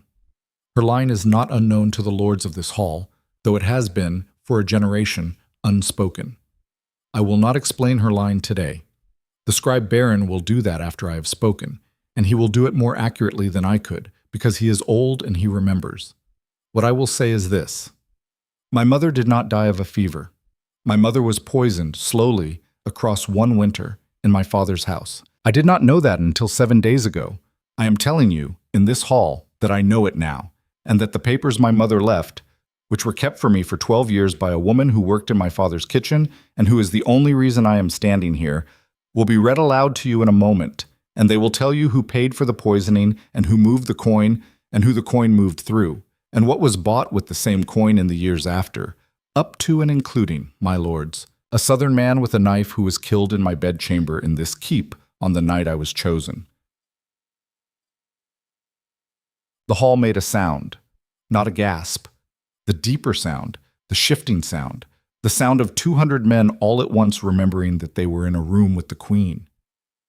"My lords," Lyra said, "I am not asking you to judge the House of Halden. You are not a court. I am a queen. The king is a king. We will judge the House of Halden, he and I, after the papers are read. What I am asking you is simpler." She paused. She had practiced this part more than any other. "I am asking you, my lords, to listen," she said. "To listen all the way through, not to stand up in the middle of the reading, not to rush out to write a letter halfway through, to sit in the seats of your fathers and your grandfathers in this hall, and to hear the thing that was done under the color of your silence for 12 years, and to let it be heard by every man in here at the same time, so that no man in here ever again has the comfort of saying he was not told. That is what I am asking. Will you give me that?" There was a silence. Then, from the middle of the hall, old Lord Marin stood up. He did not speak. He only stood. A second later, the younger Lord Dern, of the Scar, stood beside him. Then the widow Lady Ilvern. Then a Lord Lyra did not know from one of the middle houses that had come in this week, and his neighbor and his neighbor's neighbor. By the count of 10, 17 lords were on their feet, silent, looking not at the dais but at the rest of the hall. It was a thing Lyra had not planned. It was a thing she realized later that Mira had planned quietly with the understeward and 3 of the lower house pages, so that there would be a visible seed for the rest of the hall to grow from. It worked. The rest of the hall rose slowly, row by row, until only Lord Caron and his 2 sons and 4 older lords of houses closely bound to Halden were still seated. Then, one by one, those 4 also rose. Caron's eldest son rose last, after his younger brother. Lord Caron himself did not rise. He sat in the aisle with his hands on his knees and his mouth a hard line. "Sit, my lords," Lyra said quietly. "Thank you." They sat.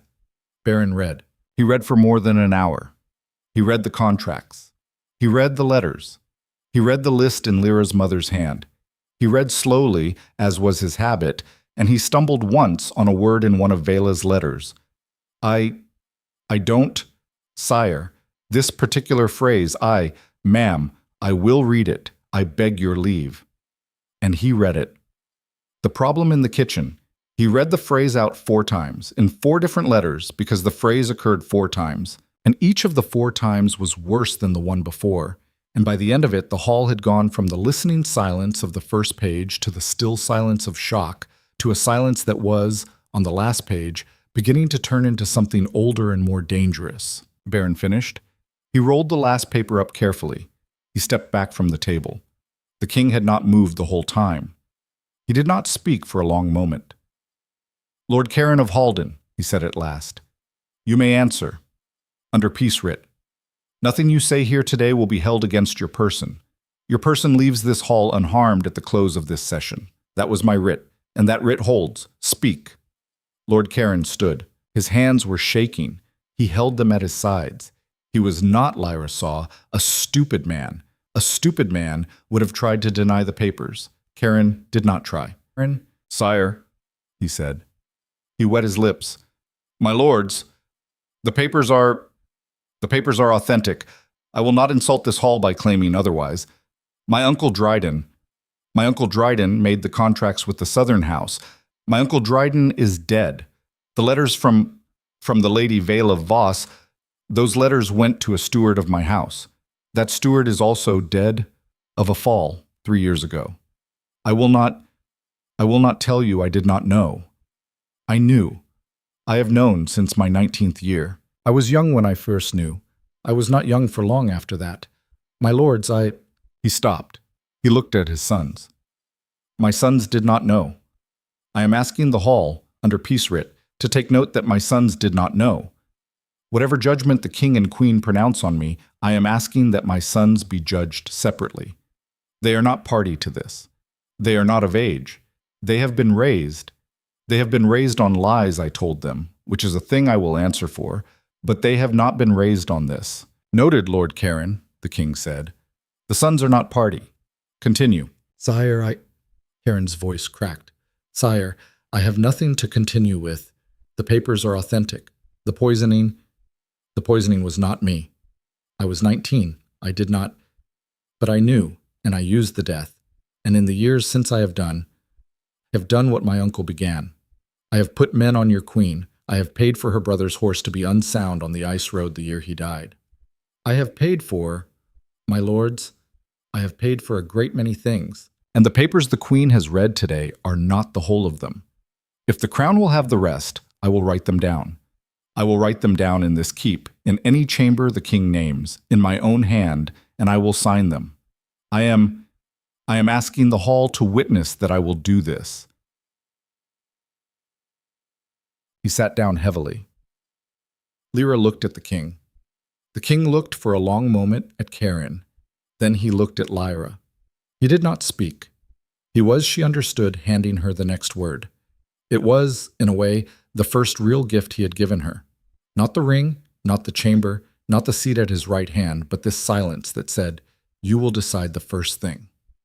Lyra set her hands flat on the table. She thought of her mother's small laugh like a bell, which Mira remembered and which she did not. She thought of Corin on the ice road, laughing over his shoulder. She thought of the boy Pell on the stool in the audience chamber, crying without sound. She thought of her father, and of the letter she had set aside in the second box, and of the eyes he had not lifted the morning she rode out of his yard. "Lord Karen of Halden," she said. Her voice was not loud. It was the voice Mira had told her was the only voice the Reach respected in a woman. "You will write everything down. Everything. Every name, every payment, every contract still open. Every man of yours still on the road, north or south. You will sit in a chamber in this keep with 2 scribes and a guard, and you will not leave that chamber until Voss, my marshal, tells me you have left nothing out. You will do this for 7 days, or for 70, or for as long as it takes. While you do it, you will eat from the king's kitchen, and you will sleep on the king's linen, and no hand will come against you. That is the peace writ, and I will hold it, because I do not break writs." "Lady Queen, I am not finished." He closed his mouth. "When you have written everything down," she said, "and when the writing has been checked against every other source we have, and when Voss is satisfied, you will stand one more time in this hall before the full council, and the king will read the judgment. I will not tell you today what the judgment will be, because I have not yet decided. I will tell you what it will not be. It will not be the hanging of your sons. It will not be the burning of your house. The house of Halden will continue. The name will continue. The keep your grandfather built will continue. But the line, Lord Karen, the line will not continue through you. Your sons, when they come of age, will swear the old oath to the obsidian chair, and they will swear it on their knees in front of my queen's seat, as well as the king's. And they will swear it in the full hearing of this hall, and the wording of that oath will be written by me, not by your chancellor. Do you accept this condition?" Die Mustermassen. Karen was quiet. His eldest son, who was perhaps 20, was staring at his father with an expression Lyra did not care to name. "I accept, Lady Queen." "Good. One more thing. Lady Queen, the woman Vela Voss, my stepmother." The hall went very still. "She is not of your blood, Lord Karen, but she was your instrument. She wrote the letters that are on that table. She called me, in every one of those letters, the problem in the kitchen. She was, when I left her house, wearing my mother's rings. She is, at this hour, still in my father's house. She is the instrument I will handle myself. She is not, Lord Karen, part of the condition you are writing in the next 7 days. She is a separate matter. Do you understand me?" "I understand, Lady Queen." "Sit down, Lord Karen." He sat. Lyra turned her head very slightly toward the king. He looked at her with the gray eyes, steady, considering, and he inclined his head, a full nod this time, not the fractional one of the first day, but a real deliberate movement. And the chamberlain, reading the nod, struck his staff on the stone, and the session was ended. The hall rose. As Lyra walked out of the hall on the king's arm, a lord of the house of Brenner, whom she had not met, stepped forward a half-pace from his place, and as she passed, dipped his head, not to the king, to her, and said only, low, as she passed his shoulder, "Lady Queen." It was not a toast. It was the thing the lords had not said at the feast. It was the thing they had been careful, the night of the feast, to make her stand for and nod and sit. It was being said now without asking, by a lord who had this choice, and it was being said by the second man and the third and the fourth as she moved down the aisle, in a low chain of voices that ran all the way to the doors. "Lady Queen, Lady Queen, Lady Queen." She did not turn her head. She walked straight. At the doors of the hall, the old fishmonger's voice from the first day in the lower town came back to her. "Let the girl alone, you pack of dogs!" And she almost smiled, but not where anyone could see, because the Reach respected a quiet mouth. Vela was brought up the mountain 12 days later. She was brought under a different kind of writ, not a peace writ, a summons, and she rode in on a plain gray horse between 4 border riders, and her composed face was still composed when she walked into the audience chamber. Because Vela's face, Lyra understood at last, had been trained on a different set of muscles than the rest of her, and those muscles would not break until the moment the rest of her did. Lyra, Vela said, when the door shut behind her. She was the only person in the keep who still called her that. Lyra, dear. You will sit down, my lady. Dear, You will sit down, my lady, or my men will sit you. Vela sat down. Lyra did not sit. She stood in front of the small audience table in the plain gray wool she still wore when she was working, because the green dress of her mother was for the great hall, and the black silk was for feasts, and the gray wool, she had decided, was for the things that had to be done in daylight without ceremony. On the table between them, there was a small wooden box. Inside the box were the letters Vela had written over 12 years. There were also 3 of Neris's rings, which Audric's men had taken off Vela's hands at the gate of Kareth's Hollow on their way up, without ceremony, when she had been pulled from the doorway of Lyra's father's house under the queen's seal. "My lady," Lyra said, "I am not going to hang you." For the first time, Vela's face moved. Lyra, do not speak yet. I am not going to hang you. The king's men will escort you this afternoon to the eastern holdings of the House of Halden, which are now forfeit to the crown and which are being restaffed. You will work in the kitchens there. You will work in them for 12 years, 1 year for each year of the letters. Viola's composed face broke at last, not into tears, into a small, stunned, parted mouth, a single, fast, pale blink. You cannot, Lyra, you cannot be a woman of my house cannot work in a kitchen. I worked in a kitchen, my lady, from the time I was 11 until the morning the king's men came for me. You should know. You sent me there. It was where you preferred me to be. It is, I am told, a training that suits our house. I am giving you that training now. 12 years, my lady. You will be called Viola. You will have no surname. You will not be struck. You will not be mistreated. You will be fed what the kitchen is fed, and you will work the hours the kitchen works. You will not write a letter to anyone, to any address, for 12 years. If you try, the letter will be read, and the years will begin again. At the end of the 12 years, if you are alive, you will be brought before me, and I will decide the next part. That is my judgment.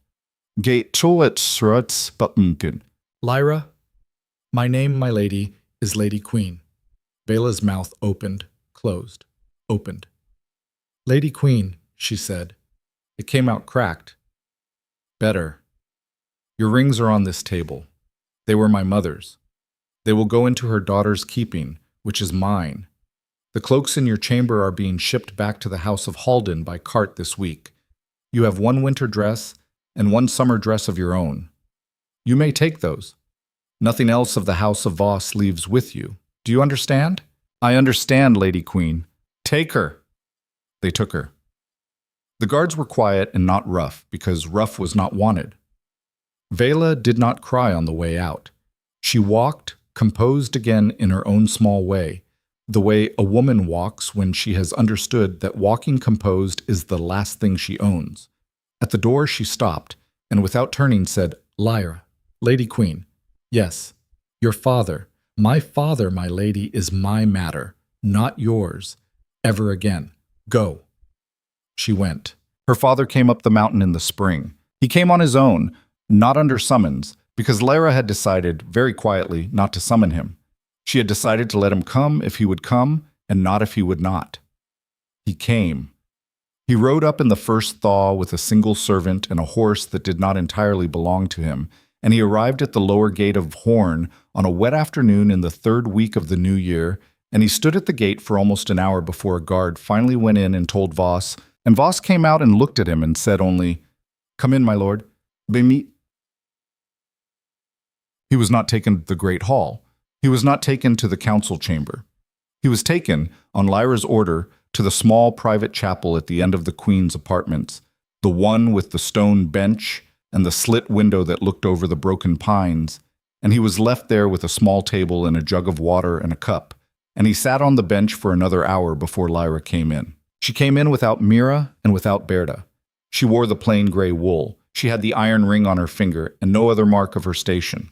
She sat down on the other end of the stone bench, not beside him, a clear space between them, and she did not greet him. He had, in the months since she had ridden out of his yard, aged 10 years. His hair had gone from iron to silver, in the way iron goes when a fire is no longer fed. His hands shook, on his knees, the small, steady shake of a man who had not been sober since the morning he had watched his only daughter ride away in a horse blanket. Lyra. Father. Lyra, Father, I have 30 minutes. I will not give you more than 30 minutes. Not today, not this year. So do not spend them on what you meant. Spend them on what you did. He did not answer at once. I did it, he said. Which part? All of it. The bargain at her burial, the letter 4 years ago, the ignoring, the letting Vela do what Vela did. I did not, Lyra, I did not poison her. I want you to know that one thing. I did not know about the poisoning until the papers came out of the chest. I did not know. I had wondered. I had wondered sometimes at night, but I had drunk instead of thinking. I had drunk, Lyra, for 12 years instead of thinking. And that is what I did. That is the thing I did. I drank. I looked away. I took the cloaks. I took the silver. I let Vela call my daughter names I will not repeat in this chamber, and I did not raise my voice because raising my voice would have cost me the cloaks. That is what I did. Yes, Father. Lyra, I know, Father. You are going to say you are sorry. Do not say it. I am not going to accept it. And you are going to walk out of this chapel with your apology refused.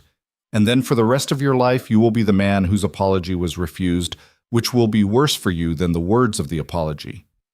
Do not say it. Keep it. Carry it. That is your sentence. He was weeping now, without sound, the old drunk weeping of a man who had been wanting to weep for 12 years and had not been allowed. You are not going to be hanged, Father. You are not going to be stripped. The holding of Kereth's Hollow will remain in your name for another 5 years.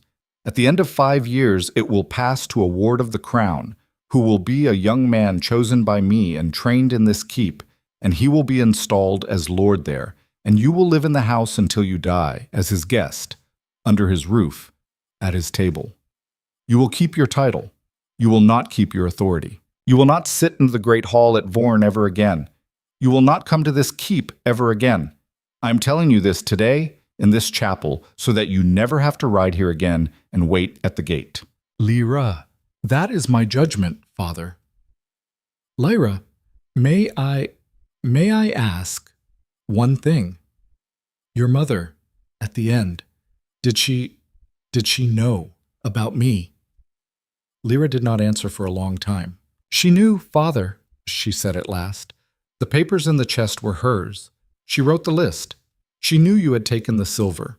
She knew what you had done and what you had not done. She knew that you had, once, carried her child on your shoulders through a spring meadow and named the flowers for her. And she knew that you did not any longer remember the names of those flowers. She knew, Father. I am sorry that she knew. He put his face in his hands. She rose. She went to the door of the chapel. Lyra. She turned. Thank you, he said, through his hands. Thank you for not hanging me. I did not spare you, Father, she said. I sentenced you. It is a different thing. You will learn the difference over the next 20 years. She went out. That summer, on a warm evening in the month they called in the Reach, the month of bees, Lyra stood at the narrow window of the Queen's apartments and looked out across the lower town of Horn and saw, for the first time, not a town that was watching her to see if she would fail, but a town that was watching her because they had decided, collectively, street by street, family by family, that she was theirs. A child in the lower town had, the week before, been named Nerys. A child in the middle town had been named Lyra, which the parents had, very carefully, not mentioned to the priests of the old orders, because the priests of the old orders did not name girls for living queens. But the parents had quietly done it anyway, and the story had come up the mountain through Mira, because everything came up the mountain through Mira.